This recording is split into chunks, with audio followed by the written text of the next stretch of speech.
challenge it. But you said something right before that. Something about if you do not accept the Christian worldview, you cannot stipulate a fact or something like that. Hey, Ken, turn yourself up. Yeah. You're very quiet. Or speak closer to the mic. Okay, I'm as close to the mic as I can get. Yeah. Okay, that is better. Can you repeat my position is that the Christian worldview, which is categorized by the 66 books of the Bible, is the only coherent worldview. If one so much as even doesn't accept, let alone denies the Bible, you will not be able to make sense of any stipulation, proposition, or proposed fact. Okay, I do not hold that position. So in that case, it would be completely pointless to debate me.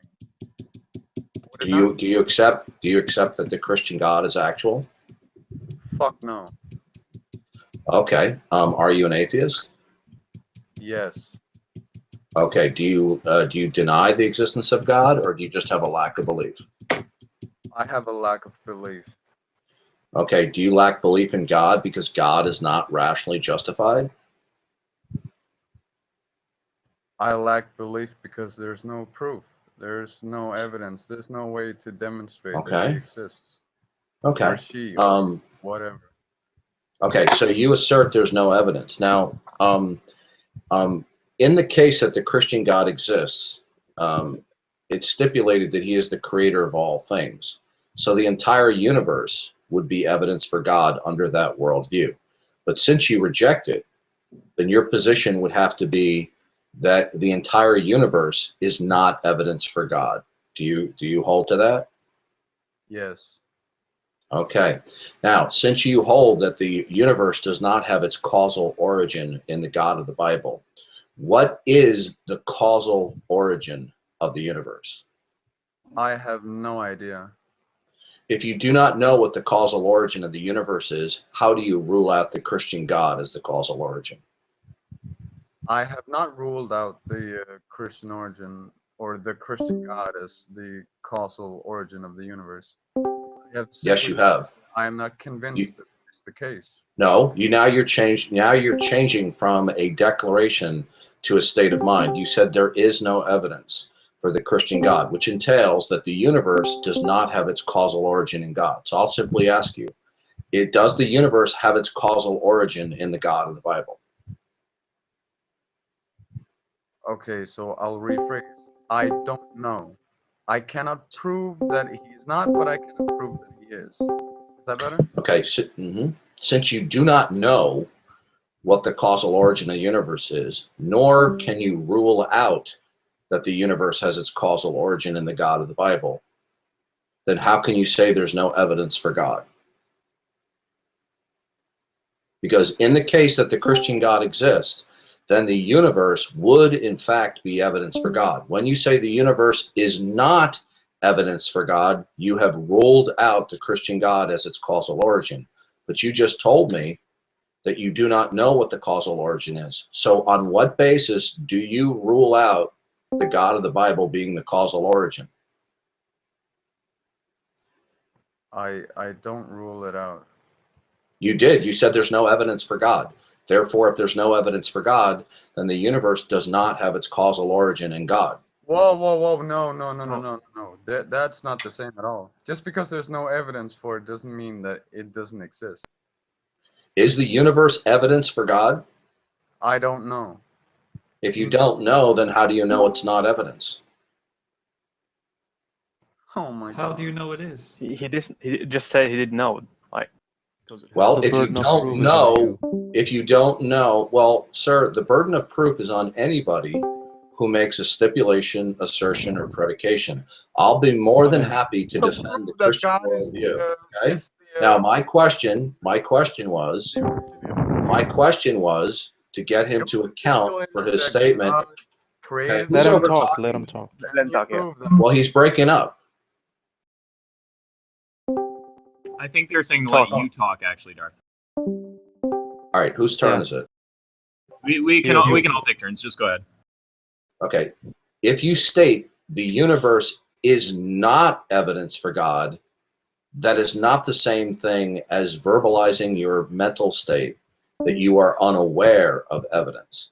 To state the universe is God is a de facto statement that the universe does not have its causal origin in God. So you have to make up your mind. Are you making an assertion that the universe is not evidence for God, or do you not know what the universe is evidence of? Well, first of all, we have to agree on a unified I'd definition like of to, I'm God. asking Ken, I'll speak with you momentarily. Yes. Okay. Okay? Ken here. I rephrased earlier, and I changed it from no to I don't know. Okay, so you don't know, so you can't declare there's no evidence for God, can you? Yes, I admitted that. I rephrased. We've already been through this. Okay, good. Now, since you reason, you have lack of belief in God because God's not rationally justified, then something else must exist that replaces God as the foundation of your capacity to reason. Almost vegan. Mute yourself, please. What is, Guys? Can you turn your mics off so they can Yeah, talk? sorry. since you lack belief in God, and that's a product of reason, and therefore God would not be the ultimate foundation of reality and the foundation of your capacity to reason, what is it ultimately in terms of the nature of reality that provides for your capacity to reason and reason that there's a lack of belief? What is it that replaces God, sir? There's not necessarily anything that replaces God. So you don't have a basis for reason? No. You're an Okay, good. atheist. Then if you don't have a basis for reason, then you can't I- verbalize you lack belief, because then that lack of belief would just simply be an arbitrary declaration and not based upon reason. Do you have the capacity to reason? I think so. Okay. Now, since you lack belief in God, then whatever is the ultimacy of reality that provides for all contingent states must be the foundation and the basis for your capacity to reason. What is the ultimate nature of reality that would provide for the viability and meaningfulness of your capacity to reason? I don't know.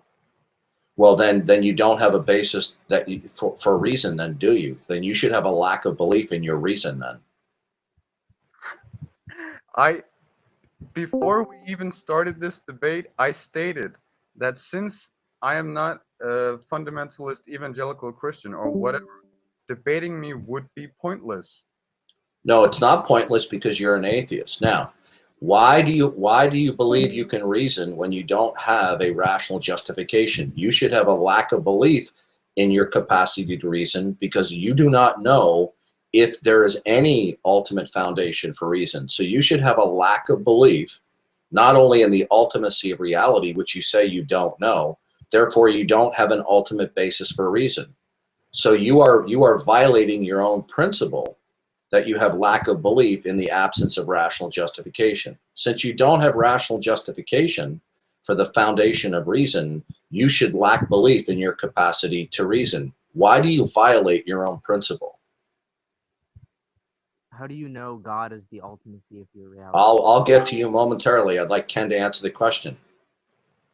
Dude, you're What? making no sense to me. No, I'm asking you, you hold that you have the capacity to reason and reason that there's insufficient justification or evidentiary support for God. That's a product of your reason. But you told me you don't know of any foundation or basis for your capacity to reason. So according to your principle, that if something doesn't have rational justification, you lack belief. So since you don't have justification for the foundation of reason, in order to be consistent, you would have a lack of belief in your reason and its foundation. But you don't. You're violating your own principle. The reason I'm not providing a reason for my reasoning is because I I don't know enough about it. I'm not. I asked you why you violate your own principle. Is your principle that when it comes to foundational concepts such as God or the ultimate nature of reality, that you require rational justification in order to believe? I require evidence, sure. Good. What's your evidence that there's a foundation in the ultimate nature of reality that will provide for your capacity to reason? I don't know. So you don't, then you should have a lack of belief in your reason then. Sure. Because if you believe in your reason, then you're violating your own principle.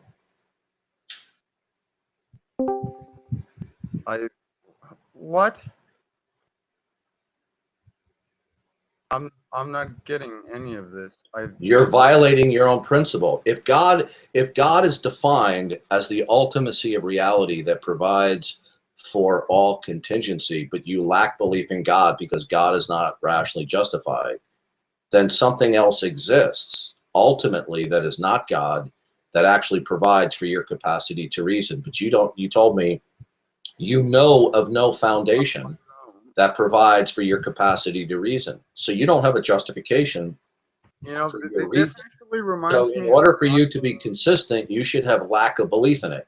But you don't have a lack of belief. You believe in your reason in spite of the fact that you have no foundation or basis for it, and hence you are violating your own principle.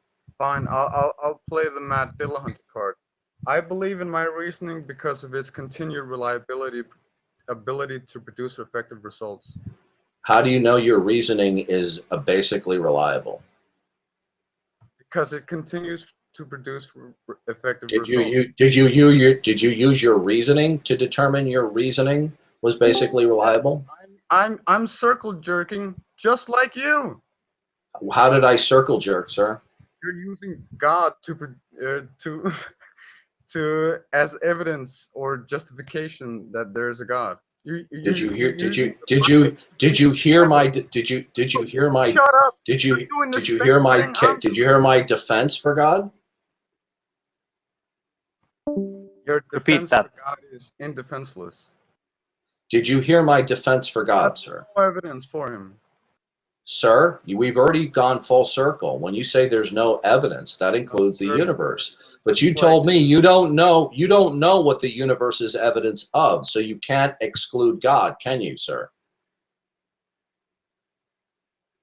That's true. Can you necessarily exclude God as the causal origin, sir? No. Because if you say no, then you can't say there's no evidence for God. You can say that you're unpersuaded, but you cannot say there's no evidence. You can still As you say already that did. there's no evidence. Okay. All right. I think we're done. I think we're done here. Who's next? Yeah, I was When gonna say, God- wait a God- sec. Wait, Osmond and Almost, just wait a second. Ken, are you done, or do you have more that you want to say to Darth? I was done before this debate begun. Okay, so By the way, when you're done with this, can you DM me the link to where this recording will be posted? yeah, if you look in the recording voice chat, where it's posted. Okay, two things. If you look in the recording text chat, when this is done, the recording bot will post a link that you'll have access to. Where it will be posted, if it is posted, will be my Discord live stream channel. I'll DM that to you. Just again, I don't have you as a friend, so you have to accept my friend request because I have my DMs. Oh, okay. All right, I'll do that right now. So who would later? Okay, so who did someone call it first though? Who wants to? Who was the first one to call it? I think that was Ruth who was talking there. You can go when you have time. I know some people said it first though. Does Asmund or Almost want to go right now? Yeah, I just want to say that the God can be excluded if God contradicts science or reality or the natural. Like if God has some supernatural traits, he's definitely getting excluded. Okay, is there what's the first point you want me to respond to? Like you said, how can you exclude God? If God contradicts reality, like such as all the supernatural bullshit stories in the Bible or in the Quran. Can you tell me what you observe that contradicts the existence of a creator God? Like, first of all, do you believe that the Bible is literally true? Yeah, I hold that the 66 books of the Bible are the infallible, inerrant inspiration of God. God sovereignly guided the authors of the Bible using their personalities and their agency without being robots to write down the very message that he intended without error. Now, what Okay, nice. observation do you have that shows there's no creator God, sir? Okay, so I was actually an ex-Muslim. I'm an atheist now, just to let you know. And yeah, for instance, do you believe that all human beings were created I from asked you a Adam and question, Eve? sir. I asked you a question. You Adam dodged and it. Eve evolution. May I There you finish, go. I please? didn't dodge it. I asked you a question. You dodged it and I asked me a question. no. And out of courtesy, I answered your question when you dodged Okay, mine. Now, I asked you a question. I What didn't. observation falsifies that there are no, that falsifies the concept of any creator God existing? When God tells you that I created humans from Adam and Eve, science contradicts it by saying that evolution that cannot biologically happen. And when God Okay, says that the world is well, first of all, hold on, don't cut we're me off, talking don't about cut me off, creator don't God, cut me off. sir. Yeah, well, you said that the Bible is God's No, word. I said creator God, sir. The Bible would be included in that, but it extends beyond that. What observation falsifies No, no, any no. creator God concept? Hold on. Do you believe that the Bible is the word of God? Yes or Right. no? Okay. This is the second time I've had Yes to answer the or question. no? Yes, I'd like Yes? an answer to my Okay, question. I will repeat the I question that did. you have dodged 3 times. It's evolution. It's You did not. evolution. I Okay. answered you. How does The observation is okay, evolution. well, first of all, you can't observe universal common ancestry. When you say evolution, do you mean Oh, come on. universal? That's Do you mean, science denialism right would there. you, excuse me, I didn't deny anything. I asked you a question and I didn't even Okay. get the question out. Now, when you say evolution, do you mean a universal common ancestry? That's the scientific consensus. That's not my position. I didn't ask Like, you you can about go. the consensus. I asked you, are you defining evolution as a universal common ancestry? I am reporting the science. I'm not defining anything. I'm not a Sir, are scientist. you defining the word Yes. evolution as a universal common ancestry? Now, No, no, no, no, no. That's you're talking about macro evolution, like not micro evolution. yeah. Are you using the word evolution to mean a universal common ancestry? That's just a part of evolution and not the meaning Are of you evolution. defining evolution as No, universal that's common not the ancestry? definition. How are you defining evolution? Evolution is the changes or are the changes that happen over time in living species Yeah, over very long periods of time. creationists don't disagree with biological variation, sir. So how does biological variation Okay, the reproduction? origin. May I finish? Okay. Are you? Yes, go So ahead. the origin. Well, does evolution deal with the origin of life, sir? That's abiogenesis, not evolution. Exactly, that's abiogenesis. Do you Right. So believe? good. Do you think Okay. that it's true Did or not? somebody observe abiogenesis, sir? No, but there's very Okay. solid So good. evidence So that it may so be. we can leave Notice how you abiogenesis cut me out. off every time. No, I'm trying to point out to you Yeah, that you didn't observe abiogenesis, so you can't appeal to abiogenesis as a falsifier for created gods. Now, what did you observe next evidence that isn't falsifies always an creator gods? observation. That's empirical evidence. There's Okay, other I'm just kinds. gonna pipe in for a sec. I'm just gonna say it's getting very nippy, so just let each other finish points. Like, All right. Okay. So what singular observation are you referring to that falsifies that there are no creator gods? I'm not saying that there are no gods. There Well, might you're be an some atheist, aren't you? creatures out. Jesus. Atheist All means right. the lack of belief in the Okay. Do you lack a belief in supreme all gods? God. What do you mean by God? Like a creator of the Okay, a universe? There could creator have been some God. Do you alien lack belief civilization in that all created the gods? universe. Do you lack belief in all creator gods? Abrahamic gods or No, Abrahamic I didn't religion? say Yes. Abrahamic. I said, do you lack belief in all creator gods? Well, define God so I can answer you. God could be defined as an eternal, non-contingent, necessary being that has intelligence and consciousness and the power to effectuate the initial conditions of the universe. Eternal? No, I don't believe such being Okay, exists. now, what singular observation are you referring to that falsifies that no creator God exists? within the, I am a naturalist, so I don't believe in the supernatural. I didn't ask you what you If you believe. I say, said, what observation yeah, well, that's part of the falsifies answer. any creator gods? The lack of observation. That's the answer. Okay. You need to provide the observation. Are you offering? No, you told me that science No, I didn't. falsifies the God concept. Is that correct? Look, my position is I am not convinced. I asked you sir, Your every position, time I you ask should you a convince question, me. Not you are evading my question and the conversation I am is not. going nowhere. I have No. answered every single one of your questions and you are evading mine. Okay, try again. I will answer it. Okay. Try again. How does any observation that you have or any other person falsify that no creator gods exist? There is no single observation that directly denies the possible existence of a God. You Okay, told me did you science get that? falsifies God. Did you not? Did you say that? No, it's God that falsifies science. I heard. No, If you I read the heard Bible, you. let me I finish, heard you. please. The Let Bible. me The Bible finish, is only one please. of a number of Let gods. me sir. finish, please. Yeah, and it's full of shit. Like saying the world was created in 6 days. That's Okay. fucking nonsense. How do you know that's false, sir?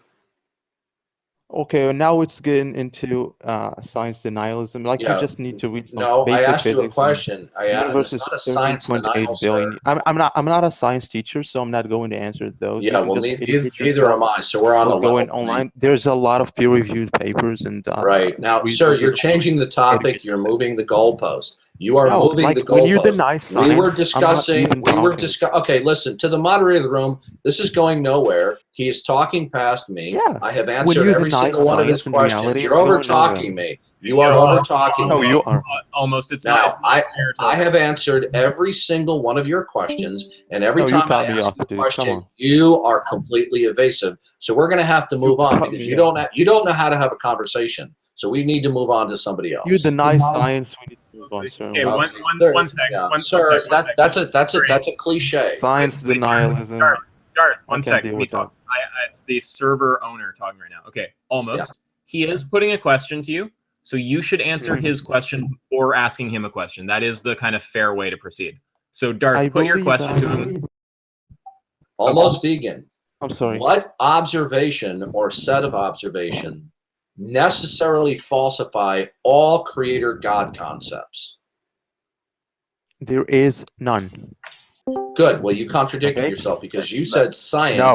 falsifies Hold the on. existence of God. Almost. It Let him follow falsifies up. the existence of your God, the Bible God, and the No, Muslim you didn't God. say that in the beginning. You're now No. moving the You goal. Sir, added, listen you to me. added One a thing I variable, will not which is put up all with when gods. I'm in a dialogue with Come on, somebody dude. You're is when dishonest. somebody lies about what they say. You are now lying. No, You you changed lied. your tune. You said didn't say all science gods in falsifies. at the Okay, first we're going to time. move on because now you're lying. Okay, I don't talk with people when they No, start. man, you're I dishonest. heard You you. didn't say Hey, all dude, gods. listen to me. I debate You all the didn't time. include that. You stated that science falsifies I the debate existence too. of God. Okay, You're you didn't of say your science God, not all falsifies. gods. Okay, listen. All right, we're Your gonna move God. on. This guy is stuck on stupid. Okay. Come on, dude. So I guess if do you have anything else that you want to say there almost before we move to the next person? Yeah, I mean, I guess I hold the same position as probably any other atheist. I do not have knowledge beyond like what happens before the Big Bang, like any other scientist. When you define God as an entity outside of the universe, like that's where my knowledge and basically the knowledge of every other scientist stop. We cannot answer those questions. Okay. However, when you say that the biblical God or the Islamic Allah is true, now I have the word of God in his books, which is the Bible and the Quran. I can easily debunk that shit by science. That's it. Okay. So Okay, Darth, good. Darth, Okay, one- well, all one right, you second. can debunk that. Okay, good. If you can debunk the Bible, if you can debunk the Bible by I cannot. science, Science Wait, can. guys, come on, one sec. Okay. Well, he had a chance to speak. no, I'd like Darth, a chance to respond. Darth, chill. I'm gonna 1 second. So okay, almost you've said your piece. Darth, have the last word, and then Agnak wants to go. Okay. Now, unfortunately, he can't claim that science debunks the Bible, okay? Because in order to launch a science being viable, you're first going to have to establish what the ultimate nature of reality is that science depends on. You're going to have to establish through a rational justification that the external physical world is actual, you're going to have to justify, more importantly, that there are causal connections between events and that nature operates according to some laws before you can even invoke science. Science depends on those fundamental presuppositions, several others. So I will just simply ask you one simple question. In order to use science as a weapon against the Bible, and science requires that nature operate according to the principle of causal connections and causal relations, do you have a rational justification that there are causal connections and relations between events in order to establish science? Are you talking about determinism or? Okay, wait a sec. Okay, we were giving you the last word there. Are you saying now you want to keep going with almost, or do you want the next person? Well, he's just making a wild claim, and he needs to support it. Can you justify the necessary prerequisite of causal connections between events in order to launch science as a viable medium to attack the Bible? So you have to defend that there are causal connections and relations between events. Can you do so? Again, the conversation now shifts to, is science true or not, or what is No, I didn't defining ask you if it science, was which is true. just science I asked you, denialism. can you You justify causality, don't sir? need to cover it by any pseudo logic. Can you justify That's just straight causality? up science denialism. Okay, Can I we're justify gonna move on. This what does guy, that all have he to wants to do? do is spew slogans. Well, we're gonna go next Science to is the a next person. methodology. This guy does not know how to have a conversation. Yeah, Okay, Isaac, guys, just we can move on. almost. Yeah. So This is like the reason level we're one giving Darth, creationism. guys, the reason we're giving Darth the last word is because he's the guest in the server. So he's saying he's done. You've said your piece. Yeah. If you want to go again after, you can ask him if he wants to go Yeah. again. So who wants to go next? I know I heard Asmund, I heard Ruth, I heard Agnak. I mean, who wants to pop in? I'm interested in this. You guys can choose who wants to go. Who wants to go? Can I go? By the way, how many people are in the room? Maybe like 70. I don't know. Yeah, I can check. 1 sec. I can go now if no one else is stressed to go. 77. Okay. So who's going now? Or what? Sure, go for it, Ruth. Was that Ruth? I can't tell from the voice. Give me like 2 minutes. I'm talking with my grandpa for a second. Okay, well, someone else beat you to it there, Agnak. You're like third on the list right now. So whoever was just... I thought I heard Ruth. Did I hear Ruth, or am I tripping out? Yeah. Then let's let Ruth go. All right. So basically, you're making wrong stipulations about science. For example, that science requires causality, science observes causality. And furthermore, you're pretty much using the God of the gaps. Like, you're saying that we need God no, to I didn't offer explain that at all. rationality. I did not offer any God of the gaps argument. I didn't point to certain things that we do not understand and say, therefore, God did it. You never heard me say Rationality. that. Okay? No, I simply said that the God of the Bible is the necessary prerequisite for everything. I didn't say that I'm saying there are certain unknown things, therefore God did it. Okay, so you've misrepresented the position. Number two, you made another fundamental error when you said that science doesn't need to presuppose causality because we see it. That is a logical fallacy. Eyesight is a set of causal connections. Do you accept that statement? Is eyesight a set of causal connections? Eyesight is a biological function. Okay, that's not in dispute. Is eyesight a label for a set of causal connections, sir? I do not think that applies, no. Okay, well then you don't understand science, okay? So how could you see something if there were no causal relations between events? I see something because light comes to my eyes and my brain Okay, is that a causal relation? That's a causal relation, but there are many Good. causal relations except for that. So eyesight is a set of causal relations?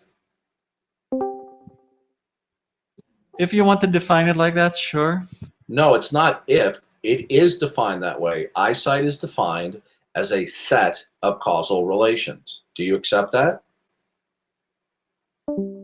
I don't think so, because if you look, Okay, well then we're going to have if to you look go on the over it internet, again. you will see a different Okay, definition. how could you have eyesight if there weren't causal connections between events?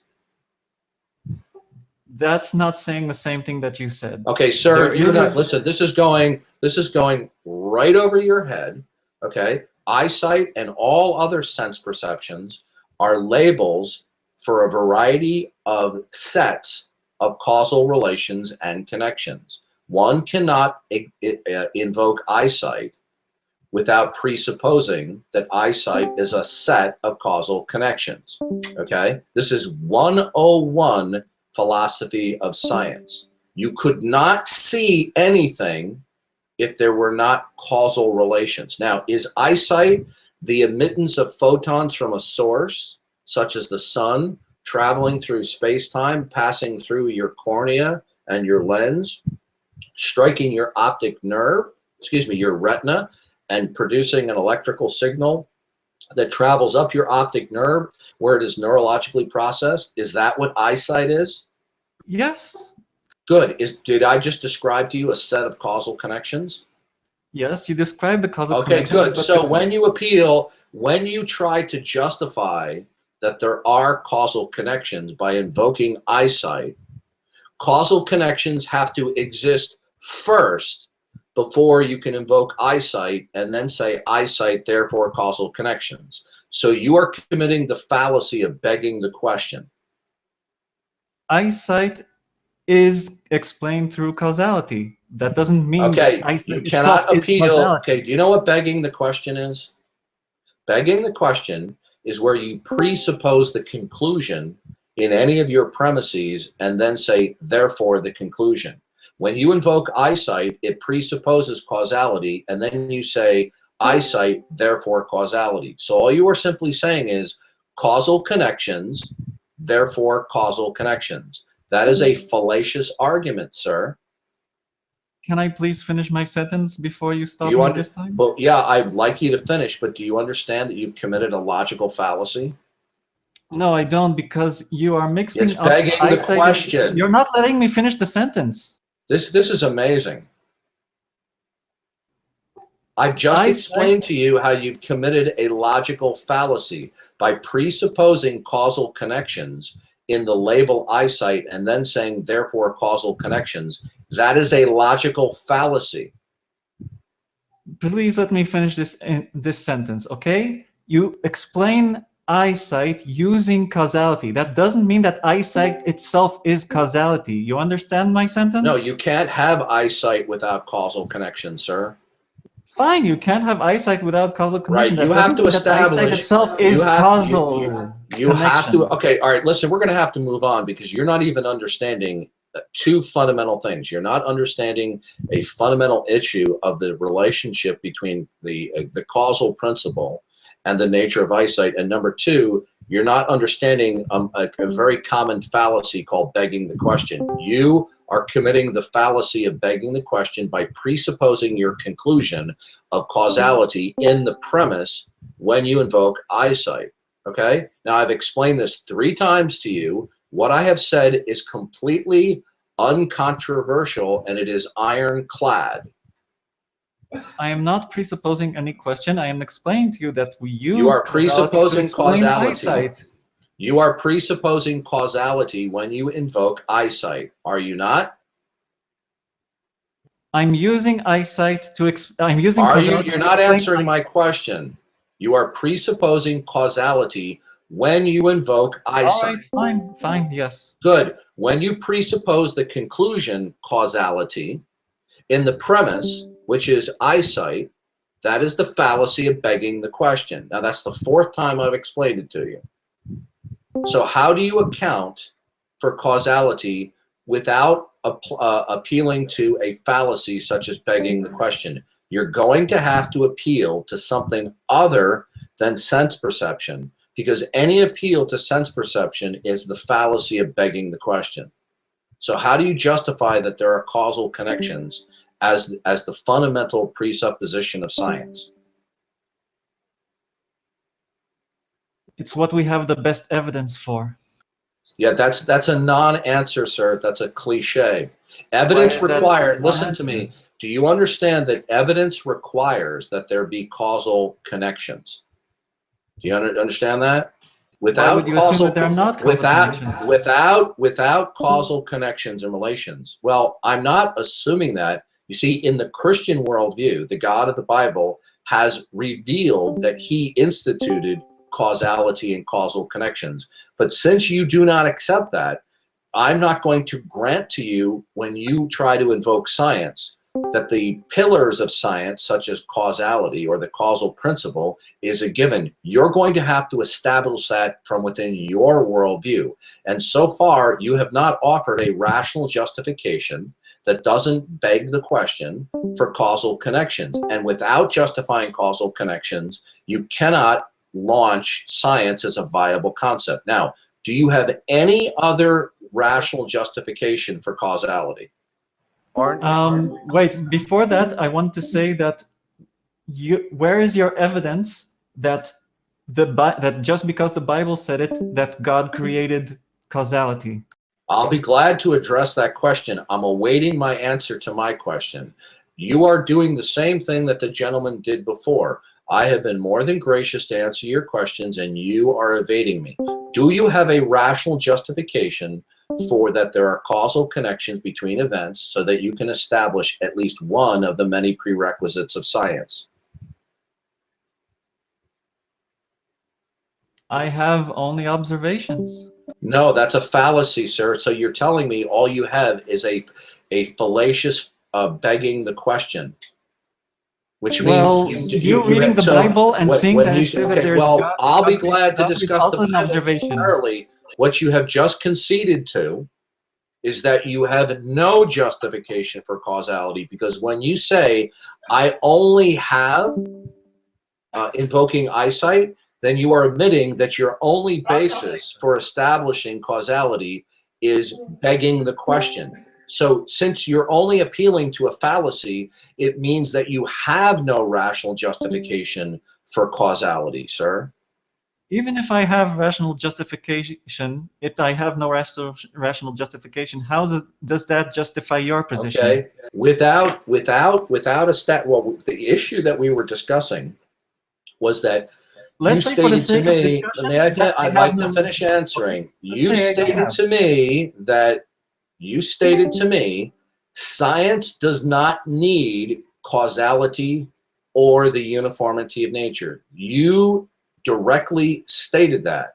Now, my position is that is completely false. Any professor of the philosophy of science, you will learn in the first week in a college course that science requires, before you can do anything scientific, a number of presuppositions or starting points. The first one is the reality of the external physical world. Second, the causal principle, or that there are causal connections. Third, that nature operates according to some laws. In addition to that, you're going to need to establish the sense perception, the reliability of cognitive faculties, and that there are fundamental laws of logic.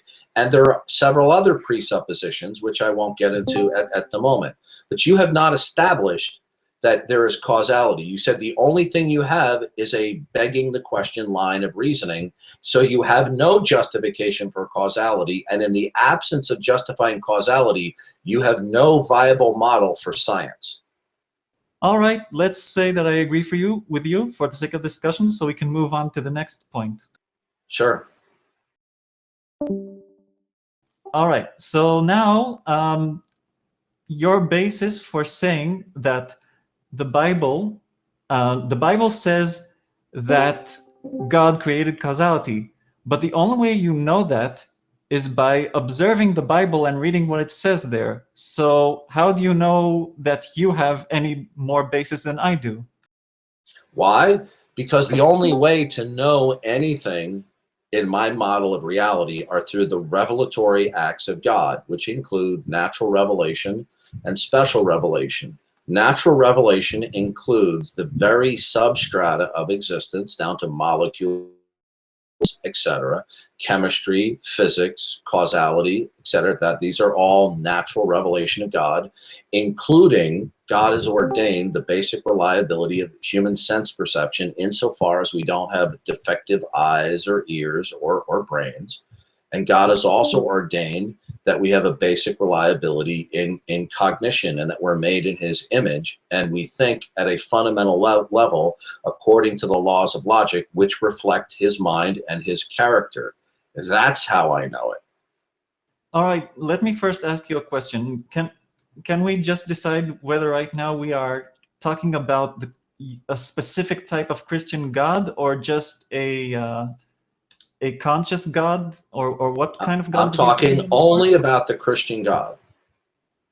Not a creator God in general, Christian specifically? No, I'm talking about the Christian God. All right, well, what basis do you have that the Christian God specifically created that, and not the Muslim God, and not the Jewish God, and not any other type of God that there are people who believe in? Why? Because they don't exist, and you cannot put them on the table, because that is a contradiction to your worldview. They cannot be put on as a possibility, because the only position that you can offer to replace the Christian God is your model of atheistic materialism. To offer another model of reality that is not your own is literally a logical contradiction. No, it's not. I can argue positions that I don't believe in. Sir, no, let me explain something to you, right? Models of reality or ultimacies of reality are all-encompassing. They are not contingencies. When you invoke that something is a potential actual, it has to be within a model of reality or worldview. So your worldview is atheistic materialism. Is that correct? Yes, I'm an atheist, but... Oh, okay, good. Therefore, you cannot put on the table another model of reality that is not your own, because those models of reality, I'm going to explain it to you. Those models of reality are contradictions to the worldview that you're speaking from. Your assertions and predications are only viable with respect to the model of reality that they are dependent upon, which will be your model of reality. Islam, Hinduism, or Buddhism, or other models of reality are not contingencies or possibilities from within your model of reality. So to offer them out of your worldview is a literal logical contradiction. That's not true. You're misrepresenting. I just explained it. I just explained to you twice why it's a logical contradiction. Because you're misrepresenting it? All right. I didn't misrepresent you. Yeah, I simply then let me pointed explain out. it. And show how you're misrepresenting Just give me it. 10 seconds. Give me 10 seconds. I simply pointed out that you invoking other models of reality as potential actuals is a logical contradiction to your model of reality. All right, let me explain my stance and my atheism. My atheism is very similar to one stipulated by Sam Harris, that I don't believe in God in the same way that I don't believe in the tooth fairy. There is no evidence for it, but I cannot stipulate that it does not exist. I just can say that there is no evidence for it. How do you know there's no evidence?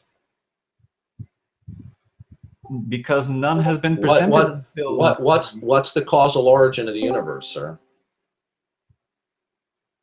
Well, the best explanation according to science is the Big Bang.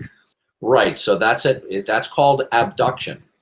Abductive conclusions are not logically necessitated. Number two, you cannot, you did not address, abduction is an inference to the best explanation, okay? An inference to the best explanation, the conclusion is not logically necessitated. It can be wrong. Now, you asserted that there are other potential actual worldviews. You cannot offer another worldview because it will contradict your worldview. You can only offer your worldview as a potential actual vis-a-vis my worldview. To offer another worldview as a potential actual other than your worldview is a logical contradiction. All right. In response to your first point, yes, we can be wrong. We can always be wrong. That's the point of science, to be open to things being different. You than haven't what we established science, sir. You have to establish causality first before you can invoke science. Can you establish causality? Can you establish causality? Sir, can you establish causality? No. Can you establish causality? Okay, good. Since you can't establish causality, you can't invoke science then. I can invoke it as the best Science requires several presuppositions as brute facts. One of those is that there are causal connections between events. Since you asserted you cannot account for causality or causal connections, you don't have a basis for science, because science depends upon the causal principle for its viability. So until you justify several of the presuppositions of science, starting with causality, you cannot invoke science, sir. Well, I personally think that your second argument, that I can't argue for something that I don't believe in, is just, it's not true. And I think that anyone else here I'll will say explain it that to it's you not again. true. Are you familiar Does with the anyone law? believe that's true? Are you familiar with the law of non-contradiction? Do you know What's what the that law is? of non-contradiction? Okay, the law of non-contradiction says A cannot equal not A. The law of excluded middle says something is either A or it's not A. Now, when we speak from our respective worldviews or models of reality, a model of reality from which we speak is all-encompassing, whether you realize that or not. So that model of reality, that frame of reference, which will be all-encompassing, that frame of reference is either true or it's not true. Now, before I complete my explanation, do you accept that a model of reality that we each speak from is either true or not true? Yes. Okay, now, when you speak and you offer contingencies and possibilities, they have to be specific to your model of reality, right? If you invoke a possibility that is not specific to your model of reality, then other models of reality contradict your model of reality. You can only listen to me. Listen, this is something that I know very well, sir. You can only invoke possibilities and contingencies that are specific to your model of reality. Since other models of reality are not contingencies that are derivative and specific to your model of reality, they would stand in absolute contradiction to your model of reality. So you cannot invoke another model of reality as a contingency from within your model of reality. So either your model of reality that you speak from is true or it is not true. If you invoke another model of reality as a potential actual that it may be true, then in the case that it is, then the worldview that you're speaking from is false, destroying all of your assertions that depend upon your model of reality. So I've explained this 4 times to you. To offer another model of reality as a potential actual, as an alternative to the Christian worldview, is a logical contradiction. All right, I let you speak for a long while. Can you please give me now 2 minutes to speak uninterrupted? Sure, go ahead. All right. You're presupposing something, because I can think of a lot of possibilities. I have an imagination, and I can. Your mic is something wrong with your mic. Is it okay now? No. Testing. Ruth, No. your mic is a little bit fucked up, so I'm going to say we will go to the next person until you get your mic working. You want to try one more time? Trying again. Is it working now? Your mic's a little fucked. Okay, there's 2 people who called it before Destiny. Do either Asmund or Agnak still want to go? Can I go? Who's that? Destiny was before you, whoever's talking there. Pedo rescue driver. Agnak. Okay, so just to be clear, does Agnak or Asmund wants to go? Rescue driver, you can go after Destiny. Yes. Does Agnak or Asmund want to go? Yes. I can't hear who's talking right now. I'm on my iPod. Who is that who's speaking right there? It's Agnak. Oh, okay, yeah, go ahead, man. I'm ready to go. Okay, So, go for it. No one else. Yep, go for it. All right. So what is your proposition, Darth? Sorry. Unless Darth, did you have anything else to say with Ruth there? No, we're done. He has no foundation from which to speak. He can't establish science, so you can't use science as a falsifier. He didn't even understand the presuppositions of science, and there's nothing more to say. All right, Agnak, you're up. All right. What's your proposition, Darth? My proposition is that the Christian God exists, and I know this in virtue of his natural and special revelation. His special revelation are each and every time he communicated with human beings such as Adam, Noah, Abraham, Isaac, and Jacob, Moses, the Old Testament prophets, and ultimately and finally How do through you know Jesus. this? I'm answering your question, sir. Ultimately and finally through Jesus Christ, his apostles, and them being guided by the Holy Spirit to record objectively and historically God's special revelation. How do you know these revelations actually occurred? How do I know that they occur? Because God's sovereignty and his omniscience has secured it.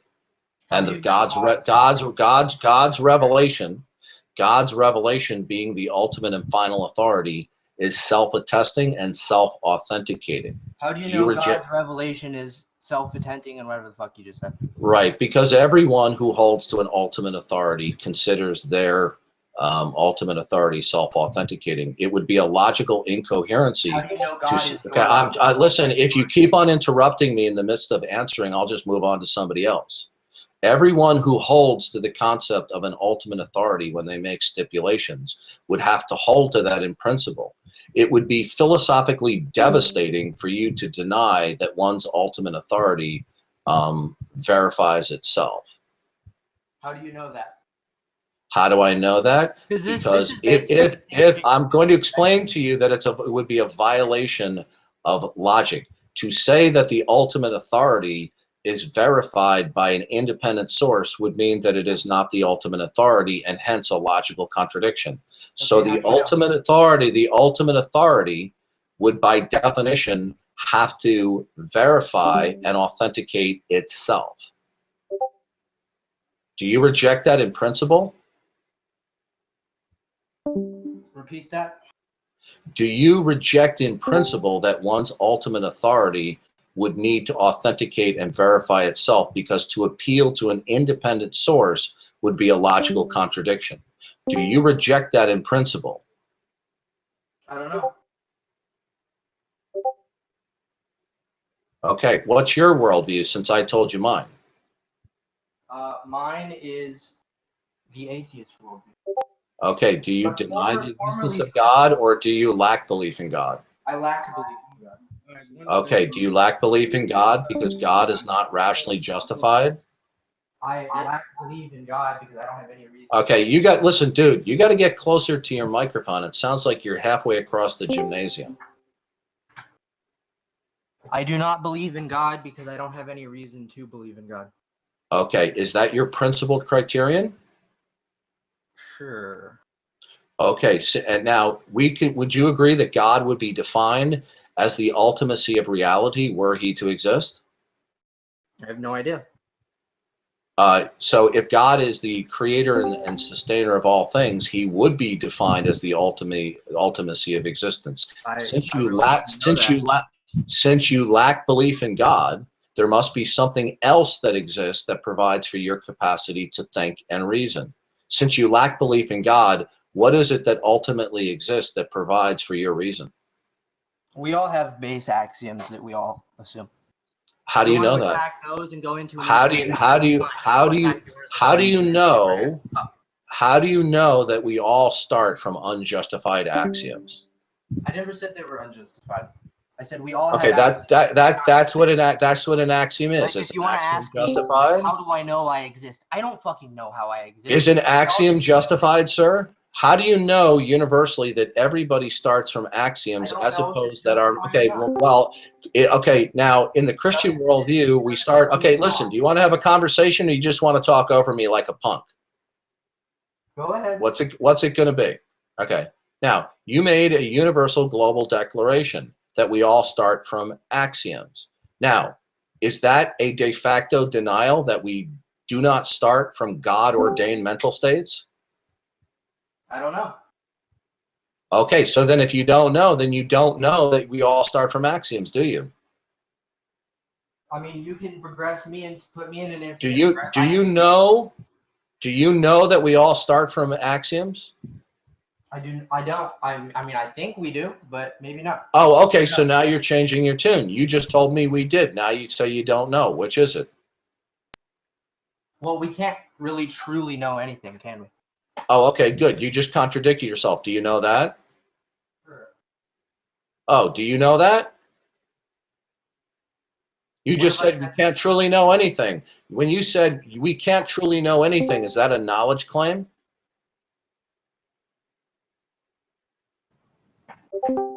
Is that a knowledge claim? Sure. Good, but you said we don't really know anything. Yeah. No matter where. Good, we you go, good, you it can go yeah, you infinite contradicted regress. yourself, sir. You can infinite regress to literally anything. Okay, sir, do you realize you Doesn't matter if contradicted it's yourself? Logic doesn't Do you matter if okay, it's are we going to have a God, conversation here or are you going to ignore me? I have not ignored any of your questions, sir, but you are ignoring me. If you wish to ignore me, I'll move on to somebody else. What's it going to be? Are you going to ignore me? Okay, last chance, sir. If you're going to ignore me and talk over me like a punk, the conversation is over. All right, I'm just going to Now- butt in. Agnak, do you right, want thank to you. answer the line of questioning he's asking you right now, or do you want to just do last words and move on to the next person? Give honest answers. Wait, Agnak, just to answer me here. Do you want to answer the question he's asking right now, or do you want to just do last words and say whatever and then go on to the next person? What was the question he was asking? I was kind of yelling over him a little bit too. Repeat it, Darth. My question is, how do you know that we all start from axioms? How do you know this? Oh, no, that wasn't the question. The question had to do with your assertion that we truly don't know anything. And I asked you, is that a knowledge statement? You said yes. And I said, do you realize you've contradicted yourself? Well, we can know things after we set our axioms.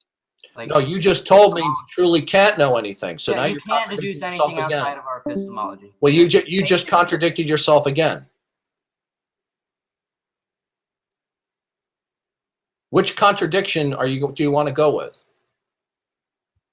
First you say we can't truly know anything, then you say we can, then you say we can't. Which is it? Well, you're kind of twisting me there. I didn't twist you anything. I'm simply quoting you. We can't make a deduction outside of our epistemology. If we want to make a deduction, it's going to have to be with some axioms. And how do you know that? They're going to have to okay, so how do you know that some of our most fundamental mental states are not God ordained? Do you know that they aren't? What you kind of the last part? How do I know? I said when you say we all start from fundamental axioms, that's a de facto denial that some of our fundamental mental states are God ordained. Are some of our fundamental mental states God ordained, sir, or not? God would be an axiom too. No, I didn't ask you that question. I said, see, this is the problem. I keep asking you very simple and circumspect questions, and you keep on coming back being evasive and not answering the question. I said, has God given us fundamental mental states? Yes or no? I don't know. You have yet to establish. Okay, then if you don't know, then you don't know that everyone starts from axioms. Because in the case that God gave us fundamental mental states, then we would not all start with axioms. How do you know that? The point. How do you know that? How do you know that? Because we don't have a problem or an answer. Wait a minute. You just told me we truly don't know anything. Now you're telling me what I don't know? How do you know that if you don't know anything? Because you don't have an answer to the problem of skepticism. How do you know I don't? How do you know I don't? Give me an answer. And I'll reduce. How do you know? How do you know? How do you know? Arguments right now. I will reduce. Okay, all right, we're done. We're going to move on because all he wants to do is crosstalk. I have answered every single one of his questions, and all he wants to do is be argumentative. So we're done, sir. Next. Okay, Okay. so 1 sec. All right, so I'm gonna give Agnak a last word, then Darth, you being the guest, can have the last word, and then we'll move on. So Agnak, what do you want to say? I just want to say that Presup is absolute bullshit. It's basically a double-edged sword. If he wants to attack your axioms, then go after his. The same criticisms that he criticizes atheists of, the Christian worldview is also able to be criticized of. It's just bullshit. It's dishonest and it's disingenuous. Fuck it. All right, Darth, you can have the last word on that, and then we'll pass it to whoever. Yeah, this is shocking that he says the Presup is bullshit, coming from somebody who just openly declared 3 times we truly don't know anything. If he actually believes his own words that we truly don't know anything, then he doesn't know what is BS and what is not BS. So he has again contradicted himself. Next. All right, Asmund, do you want to go, or is it Destiny? Yeah, I can go, I guess. All right, you go, then Destiny, then the child sex guy or whatever, pedo rescue driver can go third. I want to jump in too. Yeah. So Carlos, how come are you on. so sure? Hello. How are you so sure that like the religion is like the true thing? I guess.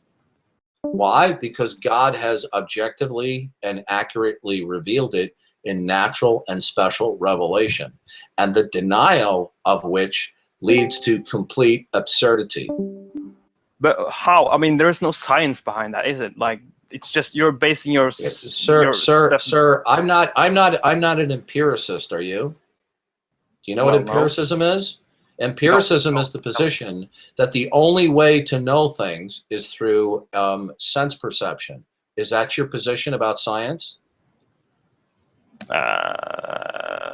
Well, I don't really know. Not sure about that. Well, if you don't know, then why are you invoking science? Is science the only way? Is science the only way to know things, sir? No. I mean, you can't be sure that anything is 100% right. You know, you're not answering my question. You're dodging my question. Is science the only way to know things?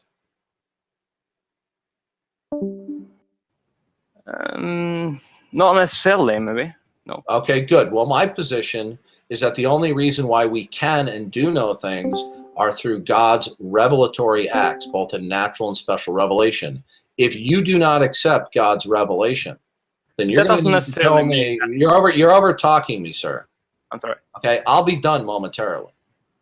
If you reject the revelation of God, that God's revelation, both in natural and special revelation, are needed in order to know some things that we cannot be wrong about. If you deny that, then you're going to have to step up to the plate and you're going to have to tell me what is your means of knowing things. And I'm defining knowing as a justified true belief. So do you have a method of knowing something that's a justified true belief? Well, my position is that you can't really know anything like 100%. Okay, that's a contradiction, sir, because you just made a knowledge statement. Okay. You just contradicted yourself like Agnak. If you say you can't know anything, that's a knowledge statement. You can't know anything. That's a contradiction. With 100%. That's a contradiction. Well, first of all, we're not defining. Asmund, we're not defining knowledge by percentages of psychological confidence that a belief may be true. I'm using the word knowledge as it is commonly used, although some parties may object to it, but it's commonly used that knowledge is a belief that's true that has a justificatory path, justified true belief. Okay, I'm not interested in talking about psychological confidence or percentage. Either you know something or you don't know it. Okay? Now, what is your basis, since you reject the revelation of the Christian God as the basis?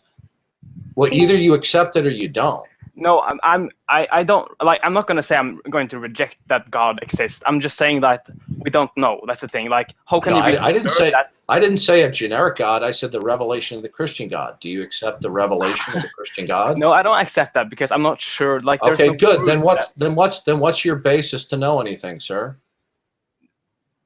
Well, Well, I base my knowledge on science, I guess, and facts and logical thinking, I guess. Okay. Can you justify science? Does Well, science that's a hard require one again. does science require causality and the uniformity of nature? The answer is yes. Can you justify those? I don't really understand that question, to be honest. Well, if you're going to tell me that science is a means to know some things as opposed to all things, then you must be able to defend the pillars of science, because in the absence of you justifying the pillars of science, there's no science to be spoken of. One of those pillars is the causal principle, or that there are causal connections between events. Without that being the case, then science is meaningless. Do you have a non-question begging justification for causality? I think you're like rambling all over the place, so it's so No, hard I'm to not like follow rambling. up. I'm not rambling. Listen.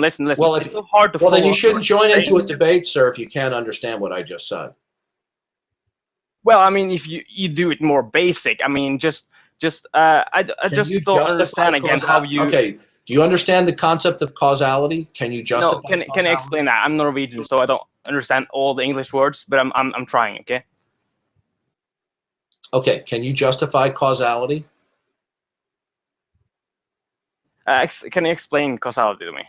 Yeah, that for each event there is a cause. Yeah. Okay. Yeah. Can you justify that there are causal connections between events? Because in the absence of doing so, you're not going to be able to invoke science as a viable option. I see. I understand. Well, the thing is that I don't really understand how you base how you're so sure that the religion that you follow is true. It's based on a Bible that's written thousands of years ago. I'll tell you why. Number one, the Bible is self-authenticating and self-attesting. I have simply accepted that self-authenticating revelation. Now, if you don't accept that, if you're not persuaded by it, then the only other proof that you're going to get is that the proof of the God of the Bible and the Bible itself is that without it, you cannot prove anything. Okay? It would be like denying the reality of the external physical world. If you deny the reality of the external physical world, your world doesn't mean anything. If you deny the laws of logic, if you so much don't accept the laws of logic, your world will become absurdity. If you deny the God of the Bible, that the God of the Bible and his revelatory acts are the ultimacy of reality that provides for everything, including your logic, your reasoning, your thinking, okay, inferences. If you deny that, then I'm not going to grant you any brute facts that you need to reason. So I'm going to ask you to account for those brute facts, since you asked me to account for the Bible. And since you reject the Bible, you're going to have to account I don't for brute reject the facts. Bible. I'm saying that I'm not rejecting it. I'm just saying that how are you so sure that that's the case? Why? Because the denial of it leads to absurdity, sir. How's that? Well, in order to have a meaningful and intelligible statement or stipulation, it requires not only immediate context, but the grand context of reality. If you do not know what the grand context of reality is, then you cannot offer an intelligible statement metaphysically. It'll be intelligible semantically, but you won't be able to make sense of that stipulation in reference to where it ultimately comes from and depends upon. So if you say, I don't know what the ultimate nature of reality is, then if you so much as say the sky is blue, that's meaningless gibberish, because you need the ultimate nature of reality to talk about light, okay, about causality, about laws of nature, okay? So the reason why I know the Bible is true is because the denial of the Bible is to embrace autonomous reasoning, and autonomous reasoning leads to absurdity. Okay, so you talk so much that it's just hard to follow up. I think just Carlos can go on, and I don't really. The thing is that the problem is that I can't follow up with you. Like the things you say, it's so much. It's like hard to take in. It's Okay. yeah. All right. Thank you for the conversation. I don't feel like you put any proof out. There is no like I don't get you. Sir, your worldview. Wait a minute. Here's the problem. You just invoked the concept of proof, right? Does proof require evidence? Yes, I guess. Okay. Does evidence require causality? Yes, I guess. Good. So in your worldview, can you account for causal connections so that proof is a viable concept? Fucking hell. Well, you just said you can't prove it, which is you're presupposing that is proof a viable concept, sir? Yes, Okay, proof requires evidence. Evidence I'm requires causal connections. Is proof a viable concept in your model of reality? Yes, I would base my facts on. Okay, good. So proof is guess. viable. Now, would proof be viable in your worldview if you couldn't account for causality? I guess. Yeah, sure. No, sir. Proof requires evidence. Evidence requires causal connections. In the absence of justifying causality, you have no basis to invoke that there's proof.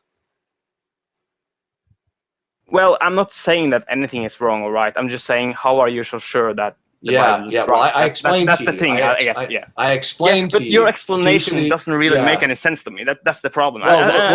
Sir, does your worldview make sense of anything? When you deny the revelation of the Christian God, can you make sense out of your world, sir? What do you mean it makes sense? Like you just said the Christian worldview doesn't make sense. No, I didn't say. Does your worldview make sense? It does. Yeah. Religion doesn't really make sense to me. Does your worldview make sense? Okay, good. Then can you tell me what is the ultimate nature of reality by which you can make sense out of any singular statement? What's the ultimate nature of reality? I don't understand the question. I'm sorry. Okay, well then we'll move on then. Yeah, I'm sorry, but I mean, but I don't really understand. Asmund, why don't you have a last word? Darth can have a last word, and then we'll go to Destiny. Yeah.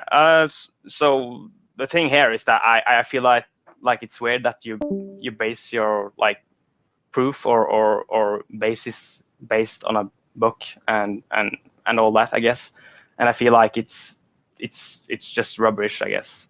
I'm not saying that anything is right or wrong because you can't be sure of anything. But well, if you call it rubbish, it's wrong then.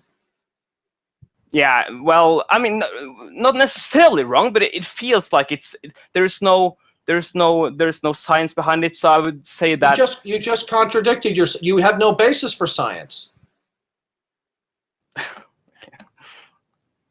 Okay, so Asmund, do you want to get a last word in there, and then Darth has the last word, or is there anything else you want to say, Asmund?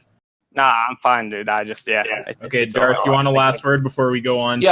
He's a walking contradiction. He doesn't understand the nature and foundation of science. He wants to invoke science freely and proof and evidence freely, yet he cannot account for the presuppositions of those things. He then says the Christian worldview is rubbish, and then he immediately says, "I'm not saying it's false."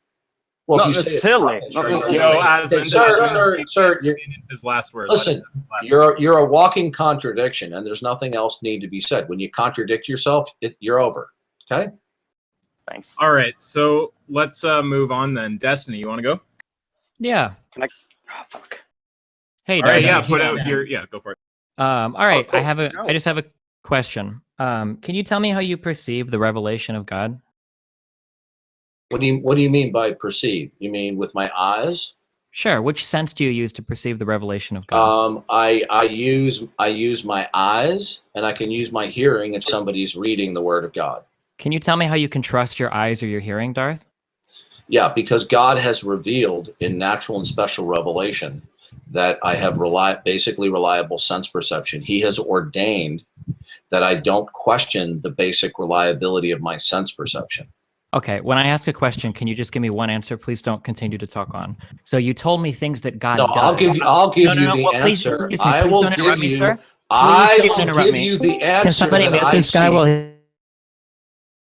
hey guys, okay, so let's just I'm limited to one sentence. yeah, Darth. That's not how the game is going to be played. Wait, Darth. That's okay. We've given you a lot of time to talk, but we are gonna still keep taking turns. He can ask his question, you can answer. He can ask. We'll go back and forth. So put your question. Oh, that's fine with me. Sure. So when I ask a question of how can you trust your senses, you can't give me descriptive statements of God. I'm asking you how you perceive those statements of God. Don't tell me what God says. I want to know how you hear what he says. I don't hear what God says in terms of God audibly speaking to me. God has given his revelation in natural revelation, which is everything that he has created is evidence of him. And he has given special revelation ultimately in and through the Bible. And when that is read, the revelation is received. Okay, so the first part of your answer, you avoided answering my question, and then the second part of the answer, you answered my question with something that you just said you didn't said. So in the first part, you said, God has given his revelation. I'm not asking if God has given his revelation. I don't know why you keep saying that. In the second part, you said that you read his revelation. So you telling me then that you trust your eyes in order to understand or perceive God? I don't choose to trust my senses. God has ordained that I do it automatically. Okay, I'm sorry. You've done this a third time. Please stop telling me what God does. I'm asking you how you can perceive what God does. How Yes. I do it? I perceive it by how he has ordained my eyesight. So you trust your senses, your eyes, in order to perceive God. No, it's not an optional thing. God has made me to automatically think that way. Okay, you've done this a fourth time. You keep telling me what God does. I'm not asking you what God does. I'm asking you how you perceive what God does. Because earlier you've told other people that you're not allowed to use your senses to observe causality, and now you're saying you can use your senses to observe God. I don't understand why you're allowed to do this and you don't allow others to do the same. Sir, please do not interrupt me when I finish my sentence, sir. Please do not interrupt me when I'm finishing my sentence, okay? You may speak now.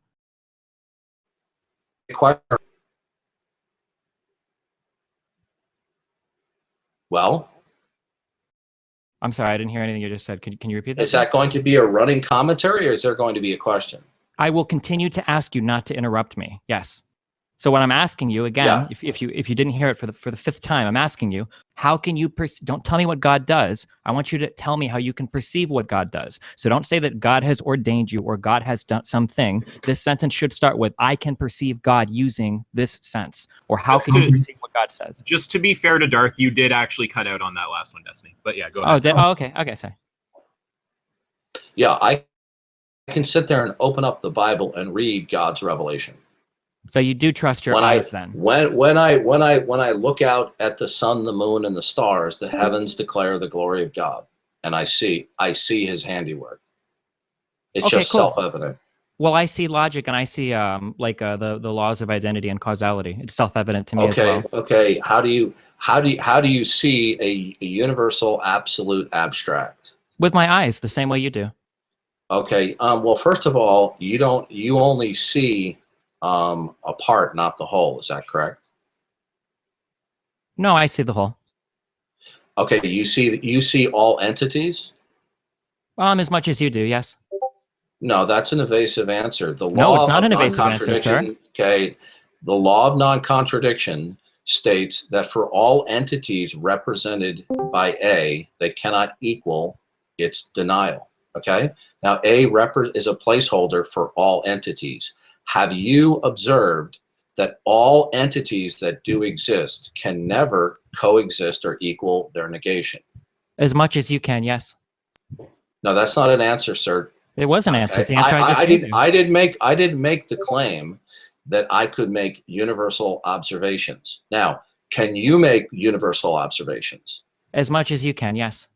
Okay, that isn't a completely evasive and disingenuous question. Now, if you persist in that evasiveness, I will move on to somebody else. Now, I did not claim that I make universal observations. My observations are less than universal. Do you have universal observations of all entities?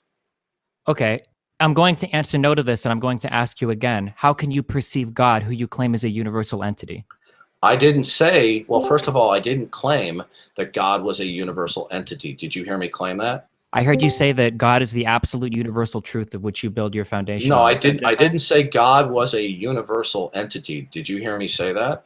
I believe I did, or something similar to it. No, I didn't. You're a very poor listener. Oh, Now, I'm sorry. so are we clear then that you cannot make universal observations? As much as you can. You still never answered me how you perceive Okay, God's okay, truth. listen to me. I'll give you one more chance. If you gave me the same slimy answer, I will move on to somebody else. I've dealt with you before, and I know your dishonest tactics. Now, can you make universal observations of all entities? As much as you can, Darth. Okay, thank you very much. We'll move on to the next Sure. person. Hey, Isaac, real quick. Can you get him to answer how he perceives God without actually We're done. Omni, doing some we're kind done. of circular thing? Bye-bye. I'm just curious. But yeah, I'll mute. Good luck, guys. No, Bye-bye. I have to be fair. I do not think Destiny is being disingenuous there. If you want to disengage from him, I respectfully and completely disagree with you. I have debated with him on 3 other occasions, and this is his MO. Okay. Now, sir, I asked him, Destiny, can you make universal observations of all entities? And he said, as much as you can. I didn't claim to make observation of universal entities. Either Destiny makes universal observations of all entities, or he does not. Now, did you hear him answer that he did make universal observations, or he cannot make universal observations of all entities? Did you hear an answer to that, sir? his answer that I heard was to the degree that you can. But the point is, I'm not making a claim to universal observations. So that was a slippery, slimy response to evade the question, and he did it 5 times, and he did it in the previous conversations. If he's going to be disingenuous and evasive in that manner, there is no point to carry on the conversation. I am glad to debate anybody who vigorously and vehemently opposes me, but the moment people start to get slippery, slimy, and evasive, then the conversation's over. Okay. I don't now- appreciate you slandering me without me being able to respond. Can you please start the first? Bye-bye, Destiny.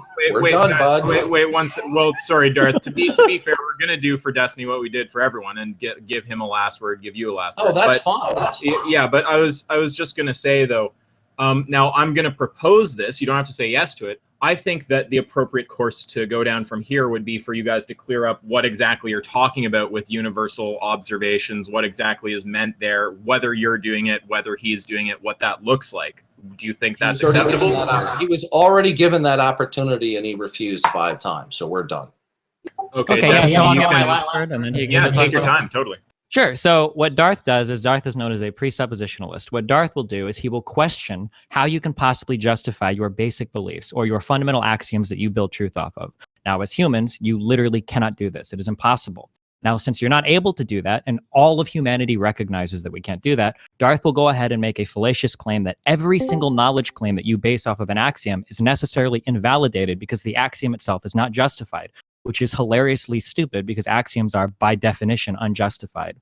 While he does that, he will pretend that he has justified his own worldview. Now, he will never let you appeal to any sort of circular logic or whatever, but as I've demonstrated, he will appeal to circular logic when he justifies his own properly basic beliefs. For instance, when I ask him, how do you perceive God? He says, I don't use my senses. And then I say, well, tell me how you perceive it. And then he'll say, God does this thing. And then I'll ask for a third time, how do you perceive it? And he says, well, I perceive the things God does by reading Revelations, which is his senses. You'll find out that he is just as circular as you are, and you're really both in the same boat.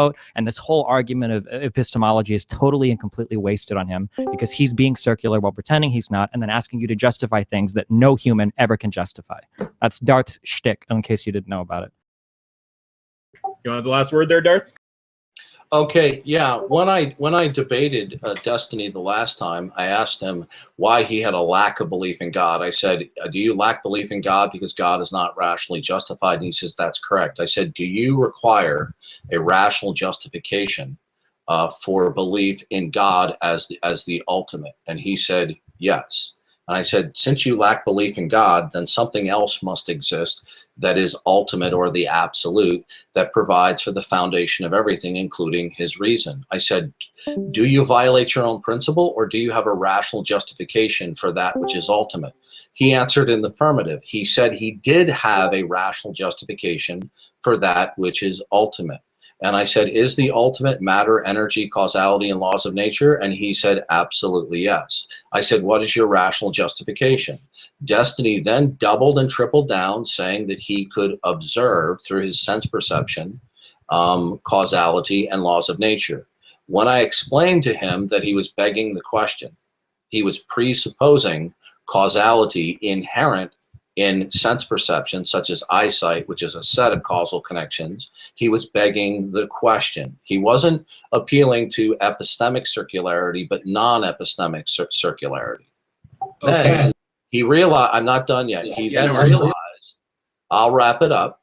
He then realized he could not justify his ultimacy without being circular. So then he flipped and said, well, we all have to start with axioms. He said, all humans cannot do that. He doesn't know that what all humans can or cannot do. He does not have universal observation. He does not have universal knowledge about the actual state of human reasoning. He is simply conjecturing about the ultimate nature of human capacity and epistemology, and he's simply asserting it as an absolute without actually having justified. And I'm done. Okay, now it sounded, I'm just going to propose this. You can of course say no. It sounded like it got fairly respectful there. That was probably the most fruitful conversation so far, was you two. Do you want to try to keep going, or is that it? You're done with this? No, I'm done. I gave him 5 chances to give me an honest answer, and he refused to do so.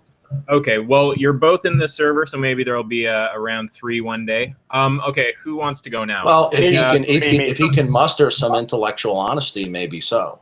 Excuse me, please don't shit talk me while I am past my turn. You had your last word. There's no need for ad homs. Thank you. I think that is fair. Let's not shit talk when the turns are over. Okay, so that wasn't an ad hom. That was a commentary. Okay. Either way. So I shouldn't have asked who's next because we actually do have a queue. Does the pedo rescue guy want to go right now, or has he? Yeah, I'll go. Yeah, I'm here. Go for it. So just a few questions. Do you believe that your God is a good God, all-knowing, all-powerful, all-seeing? I'll give that a yes. Okay, so your God allows for a universe where children are born, experience starvation and die and have no experience of good? The God of the Bible in his original creation. And before I answer that, have you read the Bible? Yeah, I've read a bit of the Bible. Yeah, it's a bit boring. Okay, well, as you well know, the God of the Bible originally created everything good.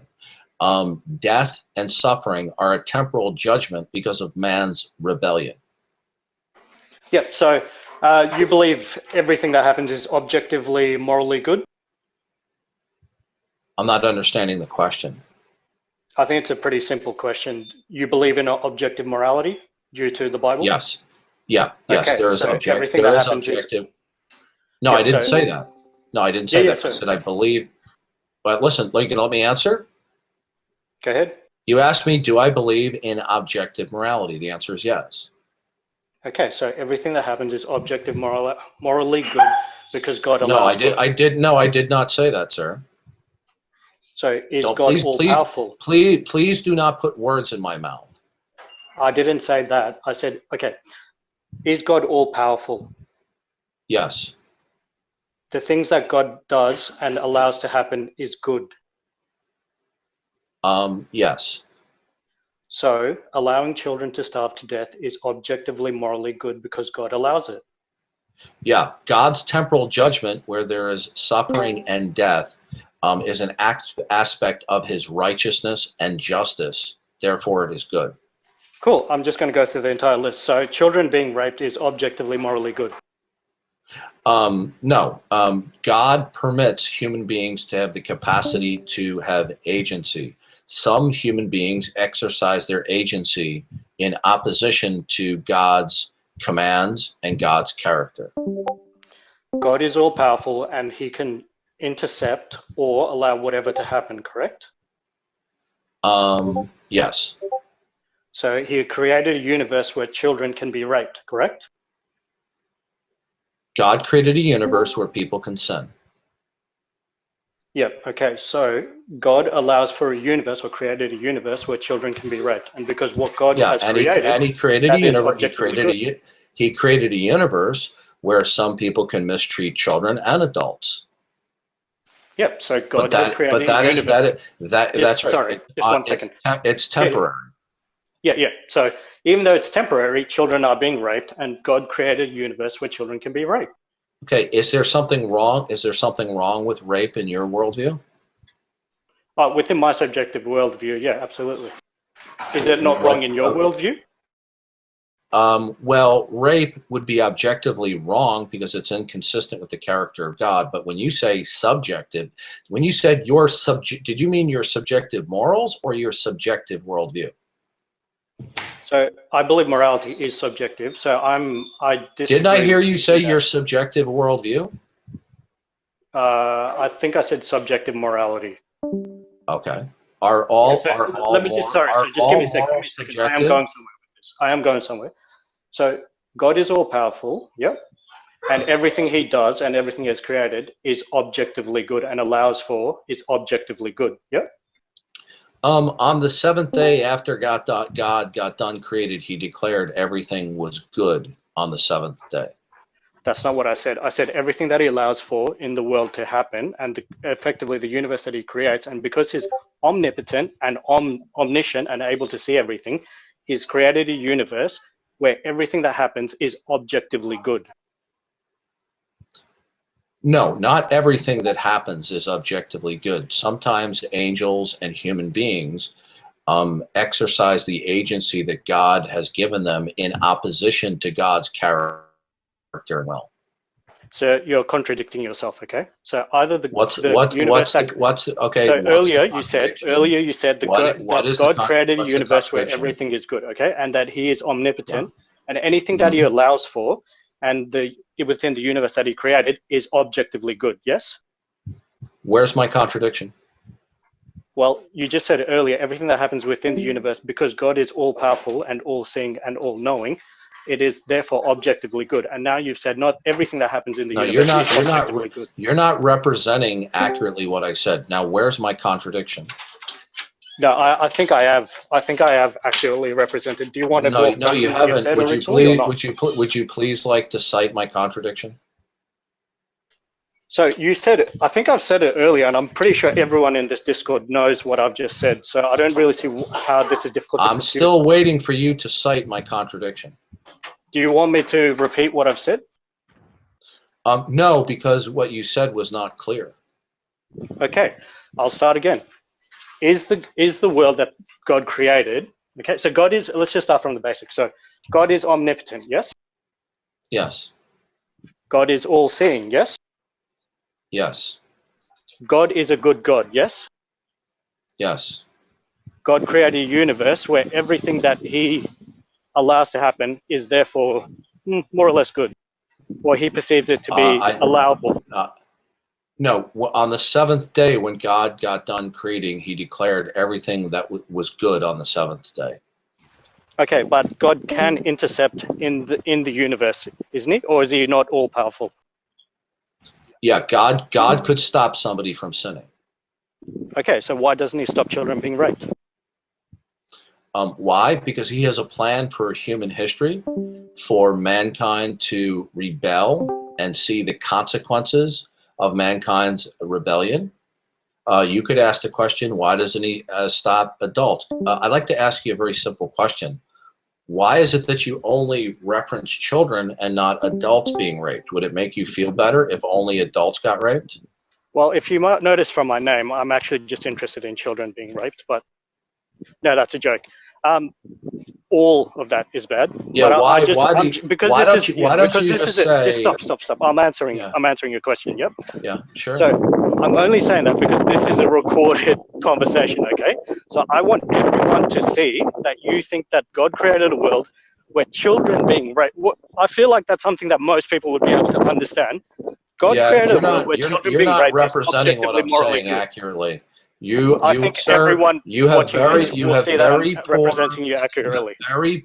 very poor listening skills, and you are not accurately representing my position, sir.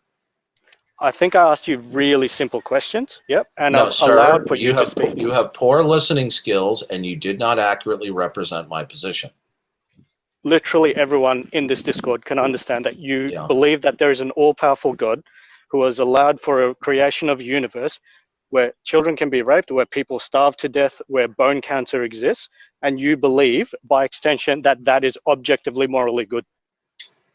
It is just and righteous for God to create agents who have where there are consequences from God as a temporal judgment, such as death and suffering. And it is a loving God creates free moral agents and doesn't create robots. If God created you and everyone else without the capacity to sin, then you would not be an agent, you would be a robot. With the capacity to be an agent, you can choose to do good or bad. You can choose to love a child or to rape a child. God allows man to commit sins in the course of human history, but he has a plan that to reach the best possible world in eternity, we must go through this world where mankind makes a choice to sin or not sin. And since mankind chooses to sin, God has offered salvation so that in the next world, after we all die, we can all be free from sin and suffering. So I just want you to say, God has created a world where he thinks children being raped is justified. I didn't say that. Well, that's a roundabout God way. has created. Has he created that world or not?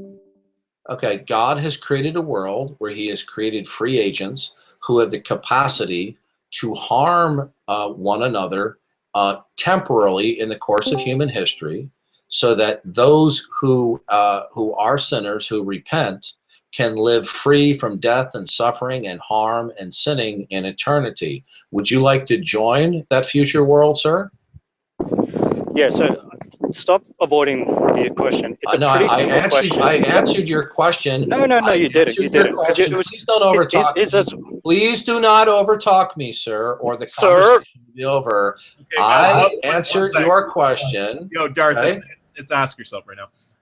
To be fair, I think that he was the one asking the line of questioning there. So let's let him. Right, and I answered every single one of his questions, and I have hardly had a chance to ask him any questions. Okay, well, I think we've been very, very fair to you in here, Darth. Let's let him put his question to you, and you can. I'm not complaining about being fair. Oh, okay. But fair, I hardly had a chance to ask him questions.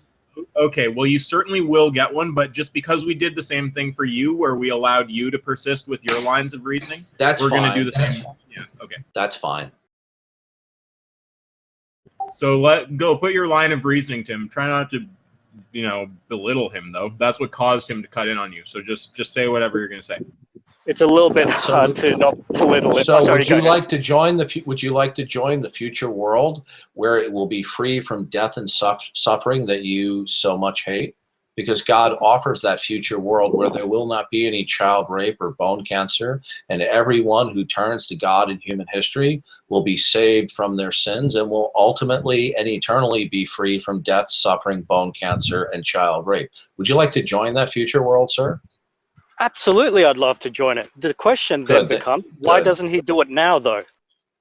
Why? Because God's time frame for his plan of history is in the palm of his hand. It's not in your palm. The fact that you think that God should execute his plan of human history on a different time scale than his is not your prerogative to question. Okay, are you wiser than God? Now, since you said you wanted to join that future world, are you ready to accept Jesus Christ as your Lord and Savior so you can escape eternal damnation and go into a world where you're free of child rape and bone cancer? Would you like to accept Jesus Christ as your Savior? Yeah, here's the thing, is I'm not saying that I asked you a question. Would you like to do that? Yeah, I mean, there's no reason to believe that more than, say, the spaghetti grand. Would you like to accept Jesus as your Savior?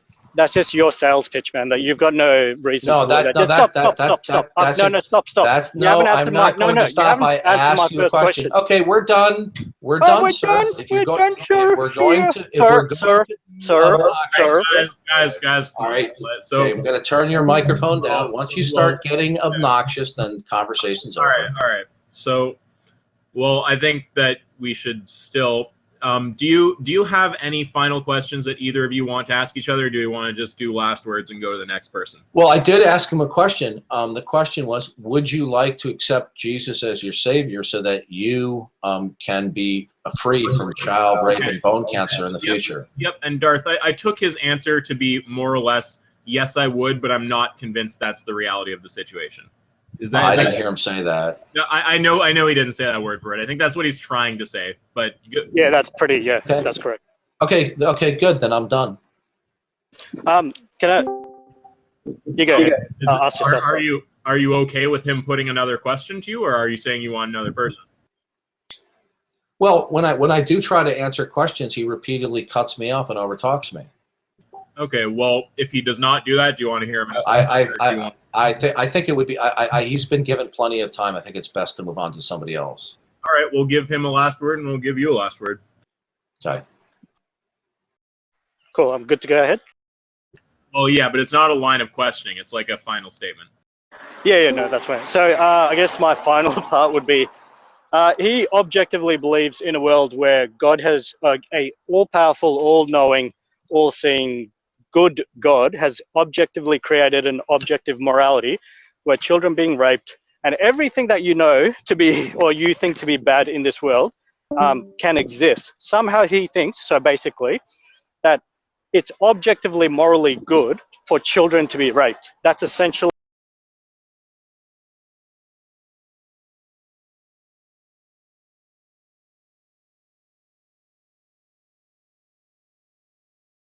me into this everlasting, fantastic world that is trying to sell. I don't really care. That's an insane world. That's an insane God. And if the God had any sense, any more than what I should have, he should just create the good world now. Okay? And that's pretty much all I have to say. Go ahead, Darth. Okay. Again, he misrepresented me for at least the 5th time, saying that God created a world where child rape is objectively good. I never said anything of the kind. Nothing I said could have been construed that way. He tried to put words in my mouth. He attempted to force me to convey that, which shows the absolute dishonesty and disingenuousness on his part. He also said that world that I believe in is insane. However, he didn't offer what his model of reality is and his theory of knowledge by which he could determine that any other model of reality was not actual or true. He just simply declared that it was insane because he accepts without ultimate justification what his ultimate model of nature is. Okay, it's that simple. All right. Okay, so Carlos, it's you, and then it's I was fucking, and if there's anyone else who wants to be next in the queue, you can. Yeah, I'm not gonna. The guy's gonna have to change his name if he's gonna. I'm not gonna talk with somebody with a name like that. Okay, we'll cross that bridge when we come to it. Yeah. Carlos, you want to go? Can I go after these people, by the way? Well, here's the thing. Yeah, one sec. Who was that who just asked? This is Young Squad Leg, aka Clay.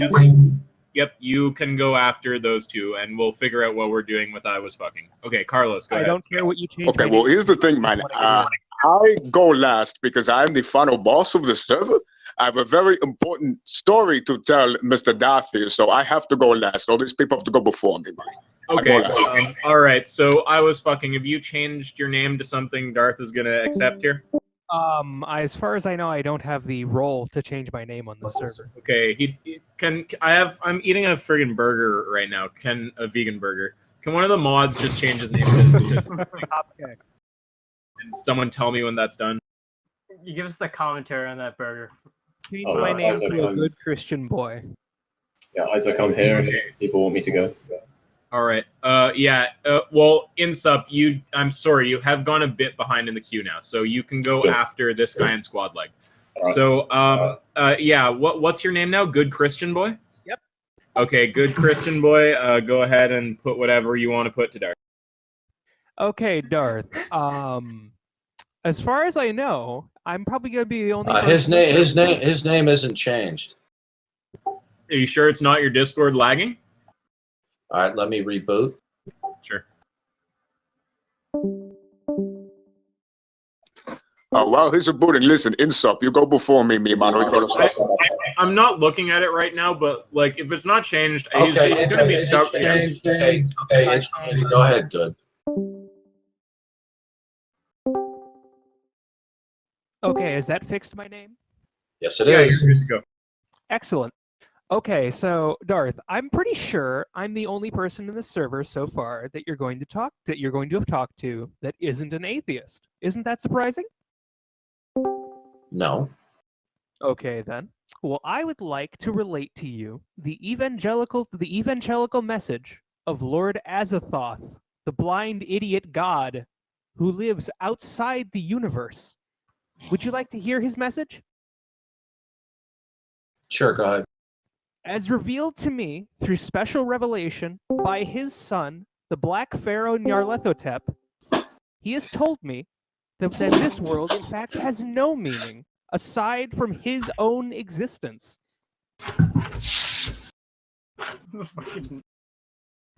Is that it? Well, I mean, are you going to argue the position? Can you prove he doesn't exist? Did he reveal anything else? No, he only revealed his existence, and that's it. Okay, so Lord Azathoth lives outside the universe. He is prior to the universe, epistemologically, yes. Okay. His origin is outside reality. And that's the only revelation that you received? Well, I mean, his existence functions as a sort of like a Platonic prime mover. Yeah. Is that the sum total of the revelation?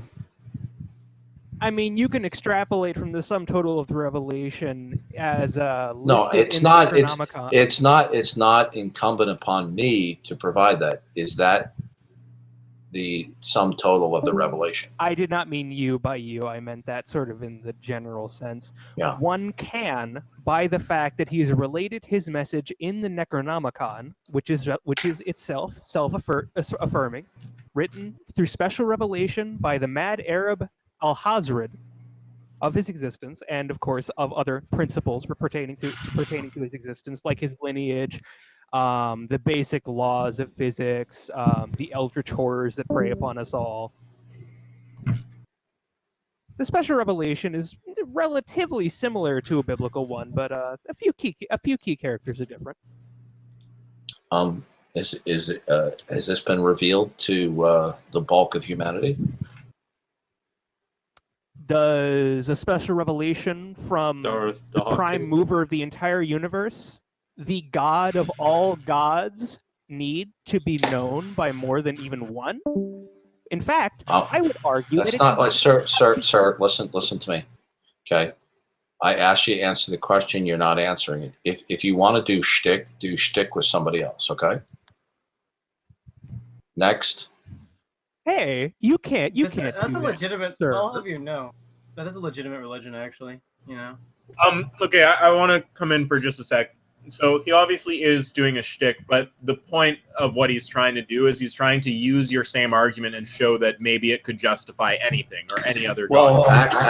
So wait, just one second, Darth, one second. So you said you wanted to end, so I'm just giving some legitimacy to it. Do you want to keep going with him, or do you want the next person? Yeah, this is when somebody it just makes up stuff on the spot, right? There's no point in conversing with them, because I'm only interested in talking with people who are telling me what their sincerely held beliefs are and the actual models of reality. Now, I've encountered numerous skeptics who do this ploy, and then weeks, months later down on the road, they admit that they're lying. I've come across this ridiculous shtick before. It's not impressive, and it's something that I would expect from a 14-year-old. Okay. Next.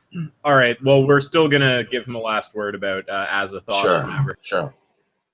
Okay, so to break character real quick here, as Destiny related, his whole shtick is presup, and presup can be used to justify quite literally anything. And going back in character, the fact that you do not. Wait. One sec. If you want to start questioning, then it's going to go back to. No, I just had a question. You said you wait, Darth, character. Darth, we got to be fair. If you want to start talking with him, Okay. again, do you want to reinitiate? Or No, do I just wanted. wait, no, Darth, I'm going to do to you. Wait, I'm going to do to you what we're going to do to everybody. Do you want to reinitiate with him, or do you want to close it off? Yeah, I'd like to know, what does he mean he's breaking character? What? Say it again, please. You broke up. You said you were breaking character and then giving a critique of my presuppositionalism. What do you mean you're breaking character? The character as related to me to perform for you as by the great God, by the servant of the great God Azathoth, the mad Arab Al-Hazred, as related in the Necronomicon, the Black Book of Madness. That didn't answer the question about breaking character. Yes, I'm supposed to play a double character for both the atheists and for you, as commanded me by Azathoth through the special and basic revelation of Azathoth through the mad Arab Al-Hazred in the Black Book of Madness, the Necronomicon. Further, I have also received special revelation by the crawling chaos in Yarlathotep. I'm sorry, who asked what he was saying? I can explain it to him. Yeah. This is an example of the depravity of people when they realize that their skepticism leaves them in epistemic bankruptcy, that rather than bow the knee to Jesus Christ, they'll just make up stuff on the spot that everyone in the room, and including himself, know that it is shtick. I make it a policy that I'm only going to debate with people who are sincere players, not people who are doing these Saturday Night Live performers. Can I just say one thing? Literally everything you're saying right now applies to yourself. It's fucking ridiculous that you Well, cannot actually, that's a contradiction, because you see, when I invoke Christianity, given the fact that I'm not 2,000 years old, all right? Okay, Matt, I'm answering you. Given the fact, I'm going to falsify what you just said right now. You said there was an exact parallel. Unfortunately, everything he just said is not historically derived. He simply made it up on the spot. When I invoke Jesus Christ, when I invoke the Bible, you're over talking me, sir. When I invoke Jesus Christ, I could not have possibly invented Jesus Christ, because we have references to Jesus Christ historically dating back to the 1st century, and later historians recognize in bulk the historicity of Jesus Christ. So my invocation of Jesus Christ and the content of the New Testament is not something that was fabricated on the spot. Now, you may believe that my adoption and stipulation of the contents of the New Testament is not actual. But what you cannot affirm or believe is that I invented the concepts of the New Testament, because they historically predate me by 2,000 years. Whereas the material that he was giving, it's clear to you and everyone else that he just made that up. Now, I'm going to ask you one question before I move on. The blind God Azathoth predates you by 12 billion years. Okay, Ken, I'm going to ask you a very simple question. That one sec. Okay. That was actually not Ken.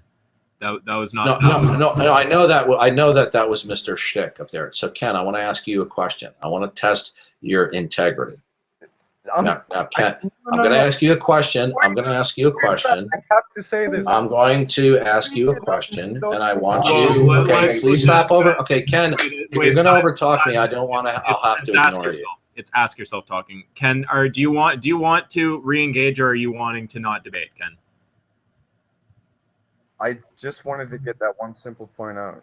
Okay, so Darth, just make your point to him, and then let's finish Yeah, up. I want to ask you a question, Ken. I want to test your integrity, okay? Since you said that his proclamation and my proclamation. He says he doesn't want to engage in a. I didn't hear him say he wouldn't. He said he just wanted to make a point to you.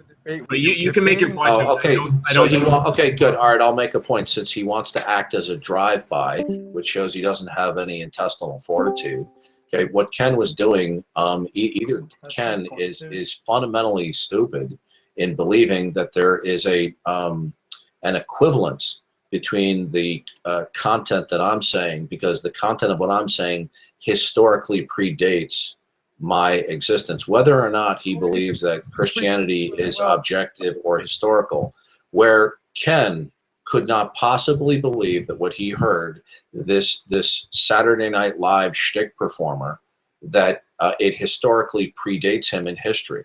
Okay, there's no historical parallels between what the shtick you just heard versus Christianity. So either you're thinking out of fundamental ignorance, Ken, about the historical relationship between the two positions, or you are deliberately overlooking it and trying to falsely say that they are parallels. All right. Next. Wait. Ken, Ken, we're trying to be fair. I don't think it is fair actually to be a drive-by. So if you want to re-engage Darth, you guys can go after the next few people. So let's finish with Good Christian Boy. Darth, do you want to talk to him anymore, or do you want to just close off?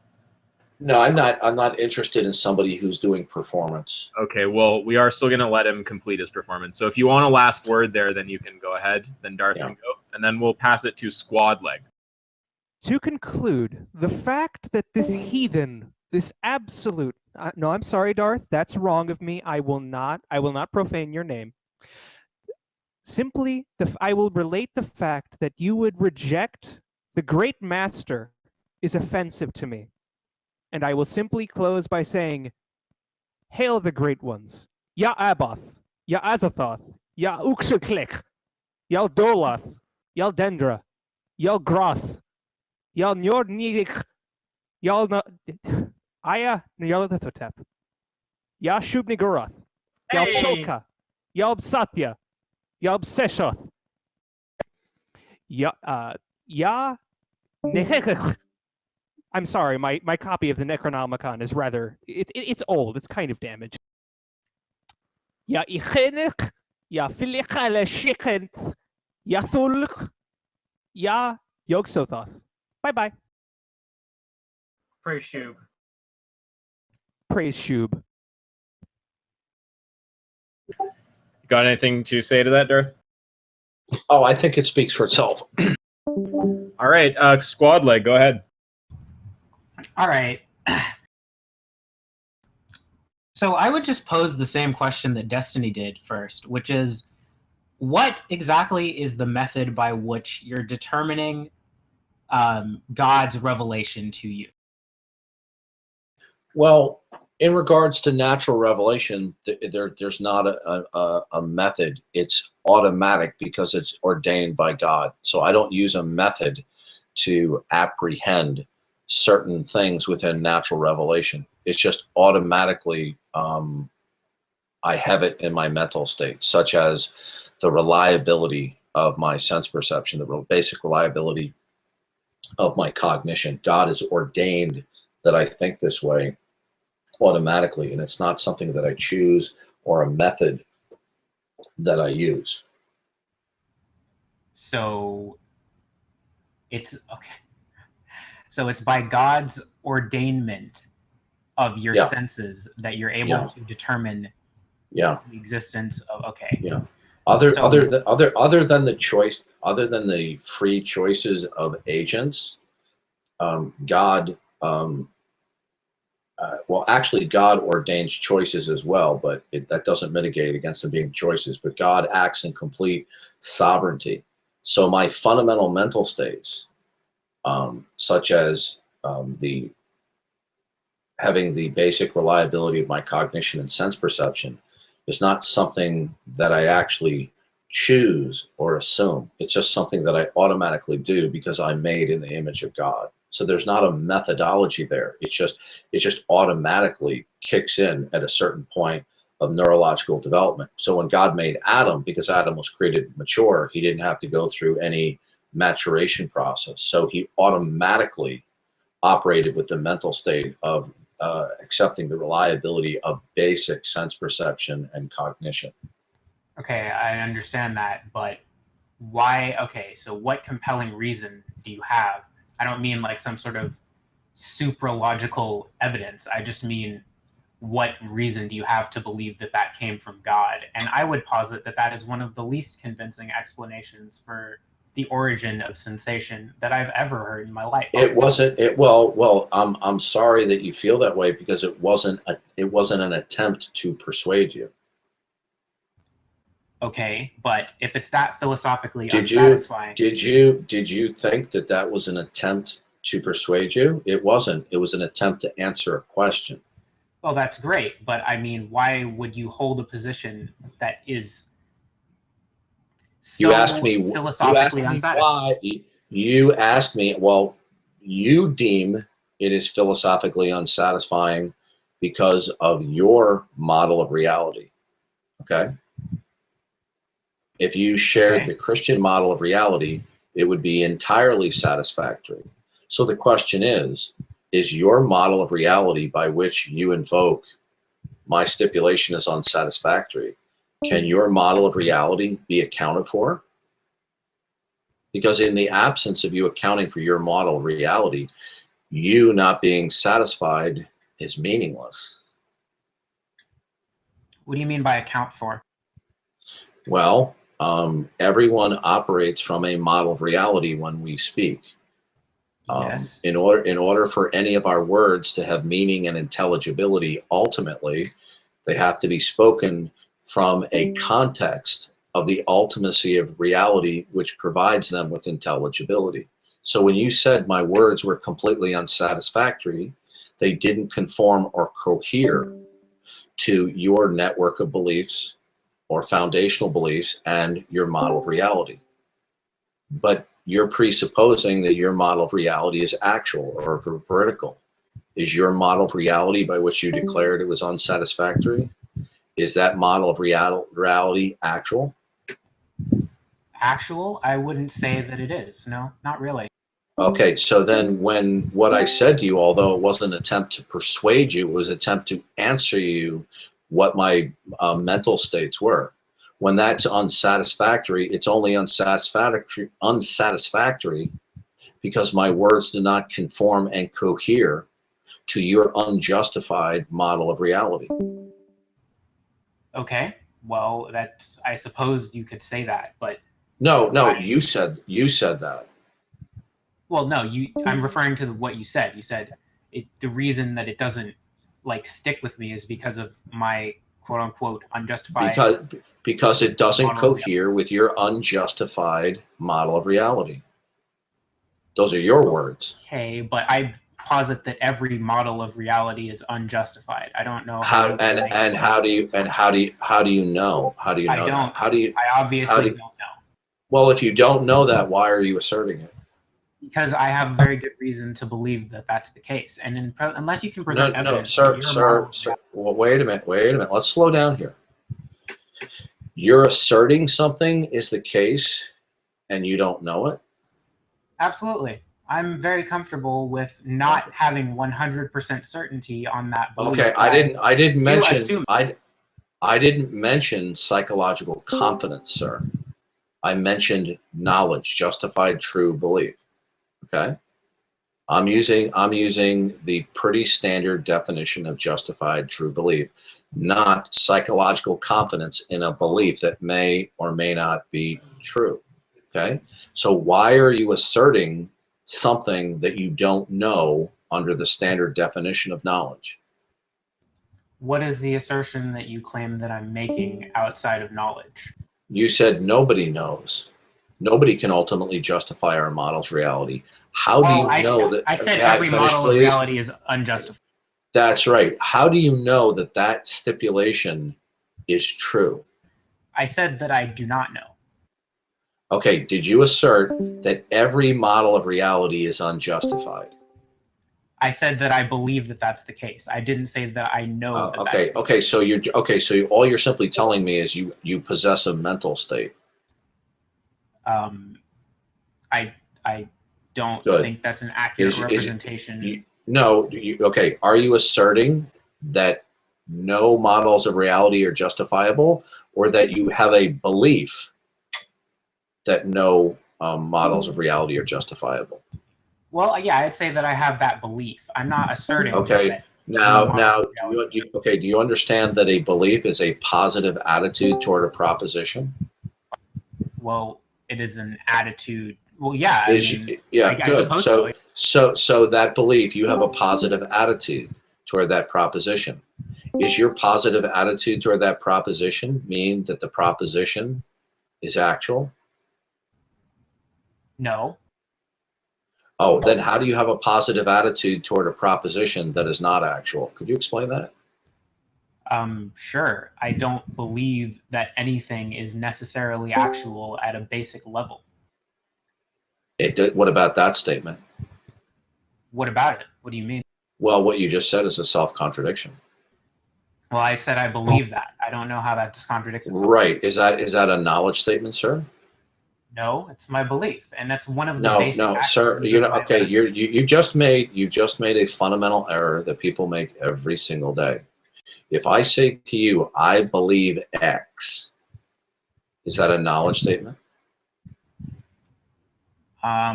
Without some sort of framework around it, I don't really think so. I believe. Wait a minute. I believe that there are rocks on the moon. Is that a knowledge statement? A statement of knowledge in the general sense of being according to your definition. This is not. I don't know why you are going into constrictions about this. It's a very simple question. Is the statement "I believe X" a knowledge statement? No. Okay, that is false, sir. Now, do you know what the knowledge statement is? What is the knowledge? What is it like? If I said to you, I believe there are rocks on the moon, the knowledge statement is I believe. It doesn't matter what the content of the belief is. What knowledge is that expressing? What knowledge is that expressing? I possess a mental state. So it's what I said. It's like the assumption. So the point is, do you believe that justified true beliefs are viable and possible? I do believe that. Okay. On what is the nature of reality that provides for that? I don't know. So then you don't know that you can know things, do you? I suppose that's the case. Yes, I don't know whether or not justified true belief is possible. Right. Okay. Do you know that? What do you mean? I just said I don't know whether or not. Right. Okay. Right. Is that a knowledge statement?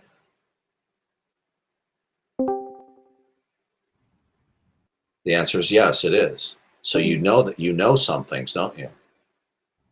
I didn't claim knowledge to anything. I claimed to be unaware. Do you know something? Do you know some things? What, like, are you saying, do I have justified true belief? Yes.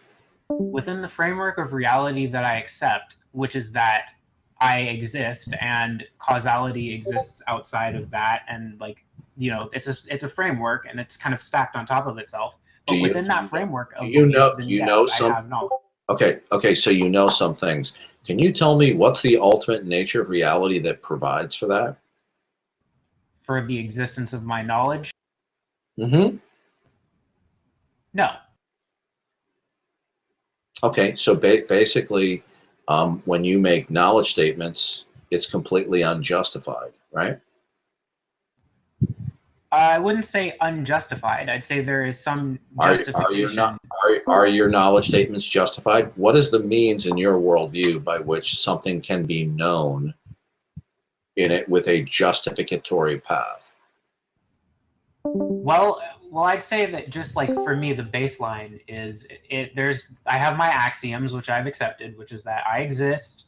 That's something that I assume to be the case without evidence. That just tells me your mental states. That doesn't tell me what the nature of reality is that provides the prerequisites for you to know things.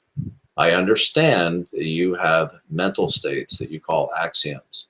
Now, does the ultimacy of reality, whatever that may be, do you believe in God? No, I do not have. Okay. Some sort Are you an atheist or an agnostic? Well, I mean, in my experience, the only difference between those two things is just like the way people choose to refer to themselves. Most people who are quote unquote atheists are actually just agnostic. They don't think anyone's making anything. Okay, good. So you lack belief in God. Since you lack belief in God, do you lack belief in God because God is not rationally justified? I lack belief in God because I have not been presented a sufficient level of evidence to indicate that. All right. Is that a lack of rational justification? I have to go off. Bye-bye. Sorry. Sorry, did either of you, is he gone? He's He gone. had to go. Did you have anything else you want to say on that before we get the next person in? No, I just a final statement. I think that his own flip-flopping, contradictory incoherence speaks for itself. This is what happens when you reject the revelation of the Christian God. I would just say quickly that you'd have to demonstrate that that was contradictory or flip-flopping in any way. That's all. I didn't even notice you were still there. Wait 1 second. Wait, Darth, it's Isaac. Ask yourself 1 second. Okay, Squad Leg, I didn't actually notice you were still there, so I moved to Darth. That's my bad. Squad Leg, do you want a closing statement before Darth? I regrettably can no longer continue the conversation. Okay, sorry. You go, Darth. And All then right, move on. Young, thank you for the conversation, though. Okay. Sure. And I would like, even though we didn't agree, I want to compliment you that I think that you made a very sincere attempt to be truthful and honest, and there was no shtick or evasiveness or dishonesty. Okay. Thank you. I was attempting to be respectful in the conversation. You did. I thought you. Yeah, I thought you did a good job being honest. You got anything you want to say, Tim, or is that it there? That's everything. No, I wasn't talking to you there, Squad Leg. Just asking Darth. Oh, yeah. I mean, he contradicted himself a number of times. 1 minute he said he knew things. Next minute he said he didn't. You know, then he starts talking about axioms, but that doesn't account for the nature of reality to provide for actual knowledge. So, you know, to sum it up, he doesn't, according to his own words, he doesn't know anything. And I said that's the consequences when you reject the Christian God. Alrighty. So next up is Seth, actually. Seth, do you want to ask whatever it is you want to ask? I'm up? Did he fucking unmute me? Hello? Presume. Can you hear Seth there? Yeah, unmute me, fat fuck. Come here. Please unmute me. Oh my god. Okay. What did you call me? Oh, I didn't call you anything, buddy. Let's just have this discussion. Okay, bye. Next. Well, one sec. Darth, I think he's just trolling because you couldn't hear him. No. Next. Okay, all right. So Insup, this is the original guy who we got you in here to debate.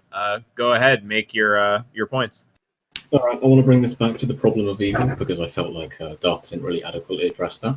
He appealed to two justifications of there being evil and suffering in the world. He used the free will defense, and then he used the sufficient reason / greater good defense. The free will defense fails because it doesn't account for animals suffering. Animals have no free will, and they weren't guilty of any original sin, so you can't use free will to justify their suffering. And then you said the greater reason, sufficient reason, whatever, that fails because that would falsify moral realism. That would mean that any action would be allowable and good because it would produce a greater good. So it would follow that there would be no reason to act morally. You would falsify your own belief. So you have a bit of a trilemma here. You can either reject the Christian God as you've defined it. You can reject that there is evil and suffering in the world, which would make you look crazy.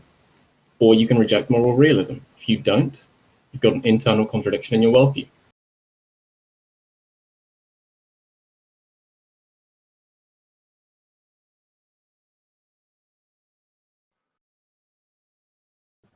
Do you still have you there, Darth? Oh, I'm sorry. I wasn't doing the push to talk. Did you say that I'm guilty of contradictions? Correct. Okay. Are contradictions a problem in your worldview? That's a red herring. Answer my question. It was a direct question. It's not a red herring. I'm asking you a question. Are contradictions an actual problem? I asked you a direct question. Answer me. You made a stipulation that I contradicted myself. So I'd like to know if contradictions are an actual problem. I asked you a direct question. Answer me. Okay, you actually made several questions. Which of those questions, which more seem like a monologue, which of those questions would you like me to address first? All of them. Would you like to start with your first question? Okay, how does the free will defense work for animal suffering? Go ahead. Say it again. How does free will defense work for animal suffering? Animals do not have free will. How does the free will? Animals suffer because due to the malfeasance of mankind rebelling against God. So that means that God is allowing animals to suffer because of things that they aren't guilty of. So that's immoral. So that falsifies that God is a morally perfect being. How does that falsify God? Because God is a morally perfect being, as you've defined him. He's He's allowing innocent beings to suffer for a crime that they did not commit. That's immoral by a Christian standard. It's not immoral, because the Bible makes it very clear that God, there is no defect in his righteousness or character when animals suffer through the sin of man. Now, you said that there are contradictions. Now, can your worldview establish that any contradictions are a problem? Okay, I will move to that, but you dealt with that in a very bad way. So first of all, is it justified for innocent beings to suffer? If you do not answer my question, the conversation will be over. I want to answer that question. If you overtalk me, the conversation will be over, sir. Now, I directly answered your question. You raised the issue of contradictions a number of times, that they were problematic, and in fact that they were defeaters or falsifiers for the Christian God.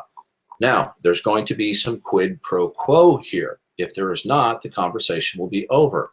Now, can you account and establish that contradictions are an actual problem in your worldview? Okay, Darth, I will talk about that, but can we stick with the issue of animal suffering? I'm waiting for an answer to my question, sir. So are you saying that you're not going to continue the conversation unless I move to that? I would like an answer to my question. I answered your question. I'm asking you a question.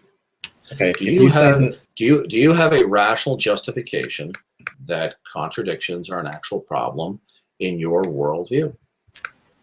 So, Darth, I will go to that if that's really what you want to go to, and you'll drop out of the conversation otherwise. If that's what you're saying, I'm waiting. So that is what you're saying, right? I'm waiting for an answer to my question, sir. Darth, please just answer. I don't want to mess around. Sir, I don't want to have to move on to somebody else. Are contradictions an actual problem in your model of reality? Okay, so I'm going to take that you're saying that you will drop out of the conversation. So I guess you're forcing me to move on to this issue. So yeah, okay, they are. Okay. Can you explain to me in your worldview why contradictions? How do you account that they're an actual problem? Yeah, I have irreducibly normative reason to reject contradictions. I'm specifically referring that A cannot equal not A. Yeah. Is that true? Yeah, I have irreducibly normative reason to accept that. No, I'm not. All I heard was irreducibly. Is the law of non-contradiction true at all times and all places? Yes, and I have irreducibly normative reason to accept it. Okay, can you tell me, how do you know it's true at all times and all places? I know it immediately. How do you know the state of all entities? Yeah, well, are you asking me to provide an account? I don't know the state of all entities. I know the state of certain. Okay. Is it true that for all entities represented by the letter A, that all entities always equal themselves in a time index? and they can never equal or coexist with their denial or negation. Is that true? Yes, I accept the laws of logic because I have right now, do you know that in virtue of sense perception or your imagination? I know it in virtue of what I immediately know. You know it because of what you know? That's the answer? Yeah. Okay, that doesn't answer the question. How do you know that for all entities they cannot equal their negation at all times and all places? How do you know that? That's because I have irreducibly normative reason to accept that proposition. I don't understand what that mumbo jumbo is. Can you tell me in plain, simple words, how do you know that all entities could never equal their negation at all times and all places? So yeah, do you know what a reason is? I'm waiting for an answer and my patience is growing thin. Okay, if you wanted me to answer it in simple English, then there's going to have to be some quid pro quo. Sir, I'm waiting for an answer. Yeah, so I'll just explain it then. Okay. Okay, yeah. Go ahead, I'm waiting. So I'm getting to it. So a reason is something that is counts in favor of you accepting some belief or doing some act. It's irreducible, can't be restated in non-normative terms, and it's normative because it pertains to what you ought or should do. So I have irreducibly normative reason to accept various propositions, including the laws of logic. Yeah, that's just a bunch of gobbledygook. How do you know that all entities cannot equal their negation at all times and all places? I know immediately that I have a justification in the form of an irreducibly normative reason to accept that. Do you know that some planets cannot equal their negation at any time and any place? Do you know that there are no planets out there that they cannot equal their negation? Do you know that? That would follow from the laws of logic, which I know. No, I'm asking you to account for the law of non-contradiction. Do you account for it in terms of your sense perception or because of your thoughts? So you're going to need to clarify what you mean by an account. All right, listen, my patience has just about run out. Please justify for me that for all entities that exist, they can never equal or coexist with their negation. If you give me a philosoph-speak answer, I will move on to somebody else, sir. Well, look, Duff, I did explain it in simpler English. I mean, I could probably take more time to explain what I mean by that if you'd ask. You have 30 seconds to answer the question. If you do not answer the question, if you answer it in double talk, I will move on to somebody else. Could you restate the question, please? How do you know for all entities that exist that they always equal themselves and can never equal their negation at all times and all places? Yeah, I know it immediately. It's intrinsically credible. The reason that I have to accept that is. That's not an answer to my question, okay? You said you know it immediately. How do you know? How do you know that for all planets in the universe, they always equal themselves and can't know their negation? How do you know that immediately? Have you visited all planets at all times? It follows from the law of non-contradiction. Right. That's okay. How do you know that the law of non-contradiction holds? That's because I have, like I've said, I have an intrinsically credible, indubitable reason. What's the problem? Listen, we're done. We're done. We're done. Do you think you're fooling me with your double talk? This is what I like. You can ask people. This is what I genuinely believe. Listen, sir. No, listen, sir. I'm a fairly intelligent person. I'm fairly well educated. I'm sure. Right. So we're going to move on. I requested you several times to give me a straightforward, clear answer instead of giving me philosoph-speak, double talk, and you essentially refused to answer the question while pretending to answer it with double talk. So we're going to move on to the next person. All right. Well, I'm going to make my closing statement, Darth. So would you like to go first, or should I go first? No, you can go. Okay. So Darth is demonstrating his hypocrisy here. I actually do hold that view. I mean, I could take more time to explain it, but he doesn't really want me to for some reason. So that's my view there. And he just rejects it on similar grounds that he claims we should reject our atheistic views or naturalistic views. He's using the very same argument that he deploys against everybody else. I just don't understand why he's such a hypocrite. Now, of course, we all noticed the dodge. I brought up the problem of evil. I made my case for it, and he immediately jumps to his little script that we've all heard before. He's just a dodger. He can't handle arguments against his own position. That's all I have to say. Yeah, is my mic working? Yeah, it's working now. Let's hear your towering intellect. Okay, so basically we had the problem of evil invoked. There is no inconsistency in God's temporal judgment. Include animal suffering. Animals suffer as a consequence of man's action. Man was warned that death would ensue on the planet if man ate of the tree of the knowledge of good and evil. So the blame goes for the death of animals upon man, because God is righteous in his temporal judgment. So animals suffer, so-called innocent animals suffer.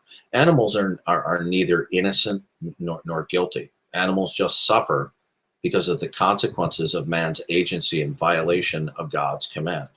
Now, he said that there were a number of contradictions that allegedly falsified the Christian God. When he was asked to establish that contradictions are a problem, all we got was philosophy-speak and double talk. He was asked 6 or 7 times in plain English to account that the law of non-contradiction holds at all times in all places, and all we got was a gobbledygook response. We didn't get a justification that all entities always equal themselves and can never equal their negation. Only said he knows it immediately, but he never explained how he knows that. So that was a complete waste of time dealing with him. Next. Okay, so we are actually approaching the end here. Now, okay. Yeah, I'll take one. I'll take one more.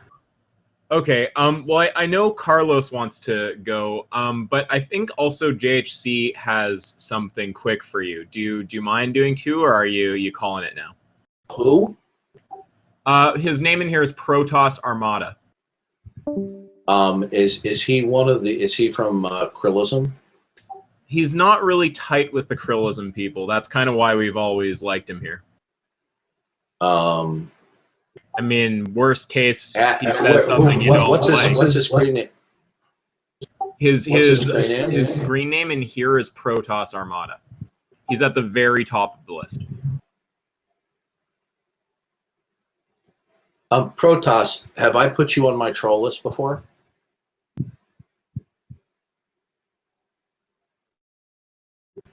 Oh, he's typing. I don't know. Do you actually have your mic right now, man, or are you micless?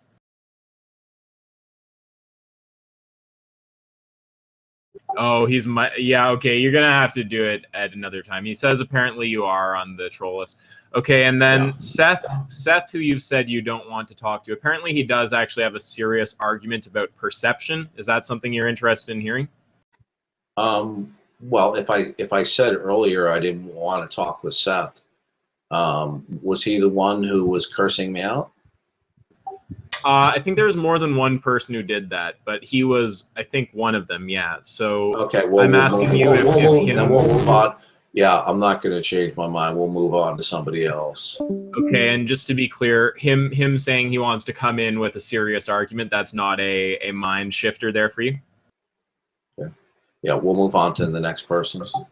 Okay, all right. Unless anyone else wants to go, it's just Carlos. That's the end of the list. All right, Carlos, go ahead. Okay, hold on, man. Hold on, can I? Whoa! You guys have your time. It's my turn. Okay, I am the final boss of this server, hombre. You have rambled on long enough and cut down several other innocent people, but I'm here to end your spree. Okay? I have to tell you my story before we even move on, man, because it's very relevant to Christianity. I was a Christian for many years, hombre, many years straight. Unfortunately, one time I went to my grandmother's house, okay? Which is in Cuba. And I was locked in her basement with a chain. This is not a stick, by the way. You might say that this actually happened, okay? So please don't judge me. I was locked in her basement for fucking months straight. I begged and I begged God and Jesus, whatever the fuck, to come help me. He never helped me. That was when I lost my faith in Jesus, man. And I moved on to atheism. But there was always something inside of me that has wanted to believe in God and Jesus. Nobody else would tell you that in this service. So if you can give me good reasons for God existing, I'm open-minded. I'm willing to listen to it and maybe even go back if you can convince me. So you have a lack of belief in God or a denial of the existence of God? I have a lack of belief. Okay, so you lack belief in God because God is not rationally justified? I lack belief in God because I see no evidencio for God. Okay. Does that include the universe? That includes the universe, yes. Okay, so the universe is not evidence of God in your view? Nope. Okay. What's the causal origin of the universe then? I have no idea. Well, if you have no idea, how do you exclude God? Well, see, here's the thing. I exclude him, but not determinately. Like, I'm willing to see evidence, but if you just say God made it, though, I could say Bigfoot made it, though. Like, that's not proof. Well, actually, that would be a logical contradiction to say Bigfoot did it. Okay. Well, you never know that. What if Bigfoot had divine fucking powers? Carlos. Okay. Wait, sir. What if Bigfoot? Carlos, please don't overtalk me. Listen, sir. Carlos. Okay, Carlos. If you're going to keep on doing this, I'll stop talking with you.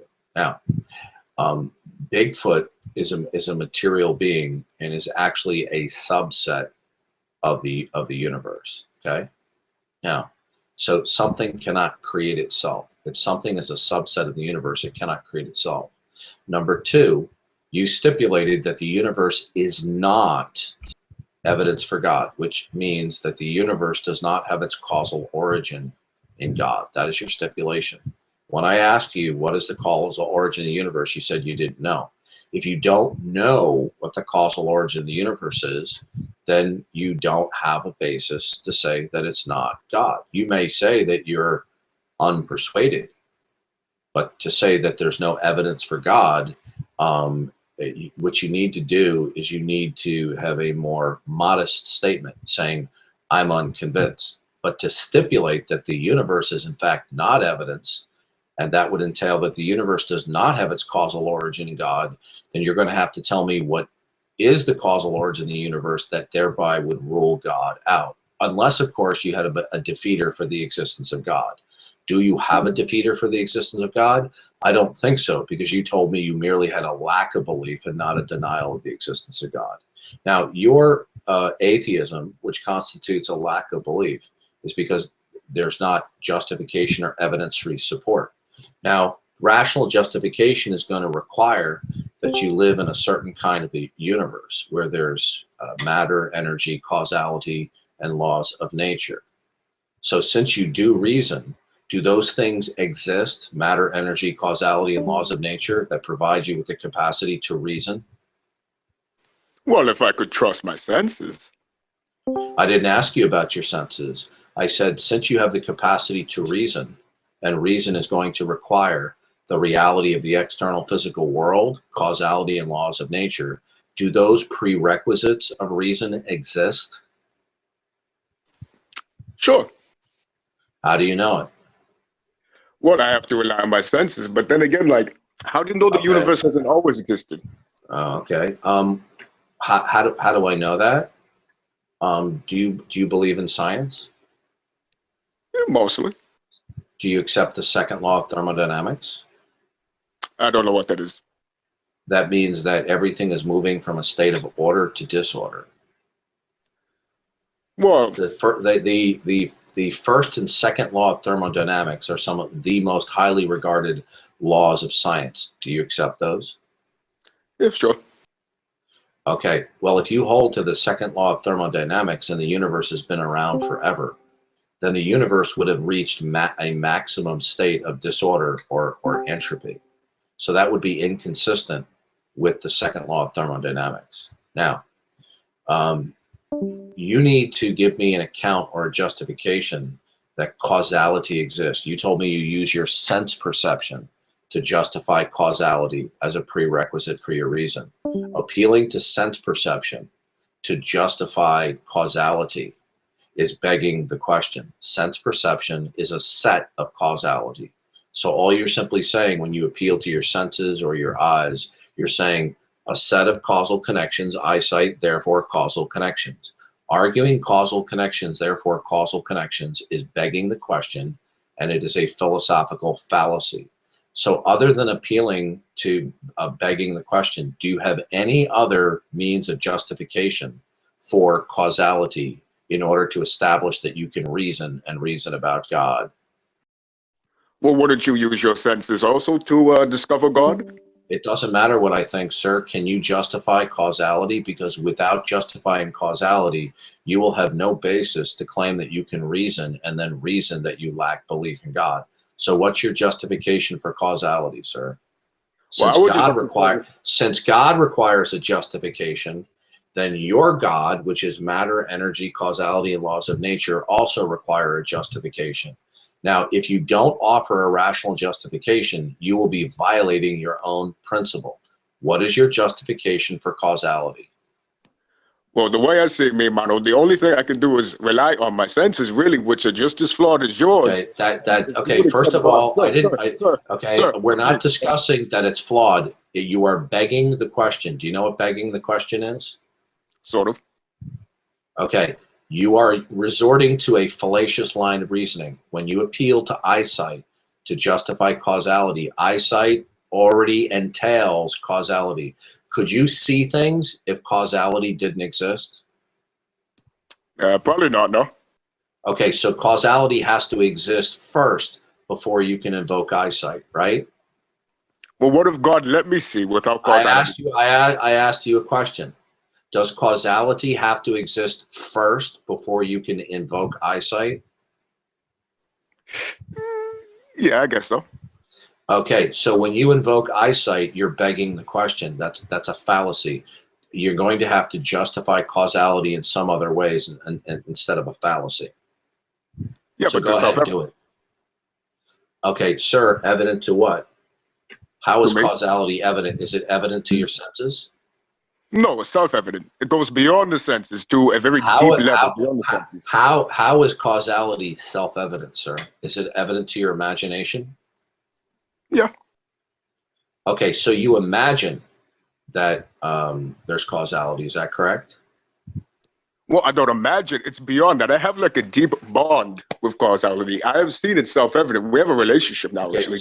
Okay. So Carlos, okay, we're done now because now it's clear you're doing shtick and stand-up comedy, and we're done. I don't do that, Carlos. Listen to me carefully. I don't do that, Tango, Carlos. Okay, say hello to my little friend. I'm done. Oh man, it is no stick though. Please, there's no stick. I have to say, Darth, he actually, I thought he was a troll too. He actually just talks like this. Oh, I wasn't referring to his accent. And his weird expression. I was referring. Yeah, when he's talked about that he knows intimately that there's causality. I mean, this is either it's shtick or it's one of the most ignorant statements I've ever heard. I honestly don't think it's shtick. Well, then he's a very ignorant person. Do you want to continue with him, or do you want? Yeah, no, I'm done. All right, Carlos, have your closing words. Well, I would not see it as ignorance because I have a deep relationship of causality. I would see it as you being ignorant because you're being judgmental toward the fact that we've built a relationship far deeper than you will ever have with God. God, listen, when you talk with God, God does not call you back. Causality calls me back every day. Okay, so we have a good relationship. Yeah, well, Carlos, you didn't offer a rational justification. You just kept on reasserting causality. That's begging the question. And what you've done, evident to what? Your thoughts or your sense perception? Both. Okay, well, when you say sense perception, that's begging the question. So how is causality self-evident to your thoughts? Well, it's self-evident just because it simply is. It is beyond my capacity to explain it. It's just simply self-evident. I feel it within my bones and my bones as a person. I would say soul if I believe it. Carlos, may I recommend that you try out for the next tryout on Saturday Night Live? I am not a troll, man. The last one was a troll. This is who I am as a person. You cannot judge me like this because I was born as a Cubano. Maybe that being chained up for a long time did some damage. It did do damage to my belief in God. I was hoping that you could restore it. Yeah, yeah. Yeah, well, you know God exists regardless of people treating you badly. The Christians in the first century were thrown to the lions, and yet they didn't doubt God's existence because they knew not to love this present world.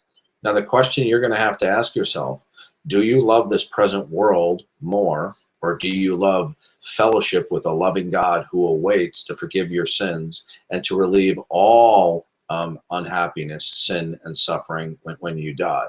Okay, it's that simple.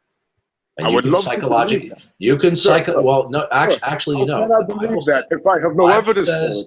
The Bible said, well, Carlos, your worldview doesn't have a basis for evidence. Evidence requires causality. You have no justification for causality. How can there be evidence for things when you haven't justified causality, Carlos? I have justified it. No, you didn't, Carlos. You gave me mumbo jumbo. That was not mumbo jumbo. It was self-evident. The same way it was claptrap poppycock, Carlos. I don't even know what that is. Okay, well, why don't you look in an English-Spanish dictionary to look up claptrap and poppycock, okay? Fine.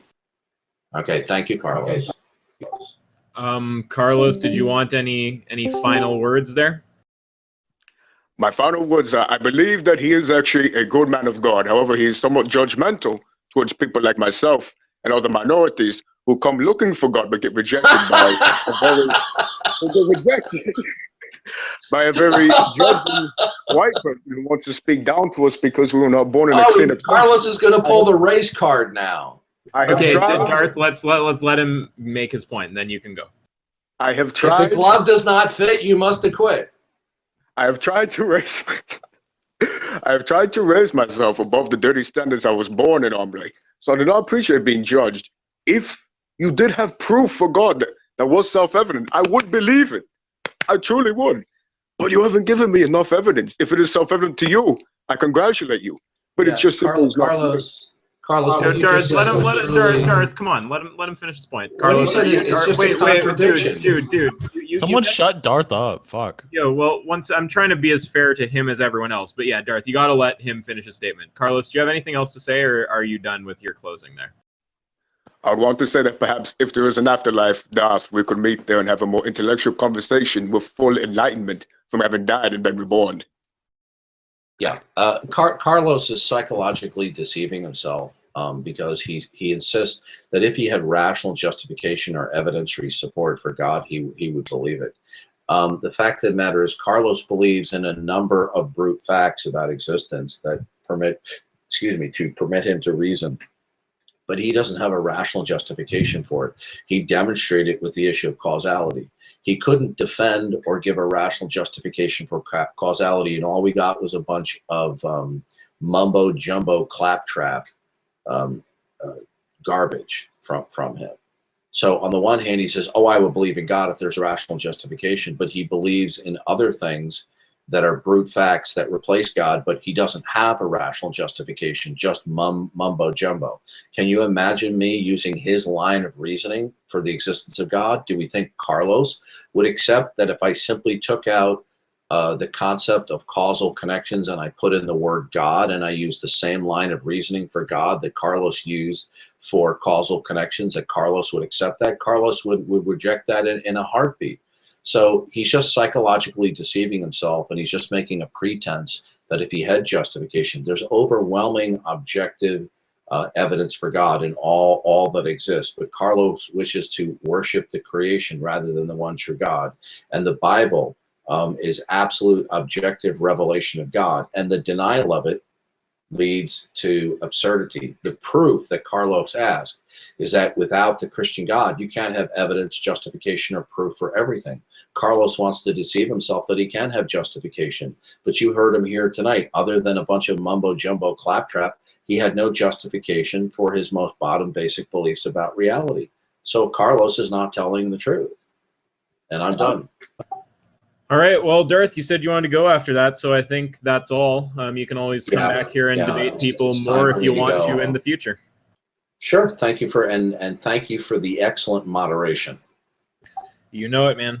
All right. Okay. Have a good And one, if you could Darth, and send everybody me, else. could you send me a link to the audio when it's available? Yeah, it'll actually be in the recording text channel. The bot will auto post it there. Okay, thank you. No problem. All right. Have a good night, Darth, and everybody else. Well, fuck.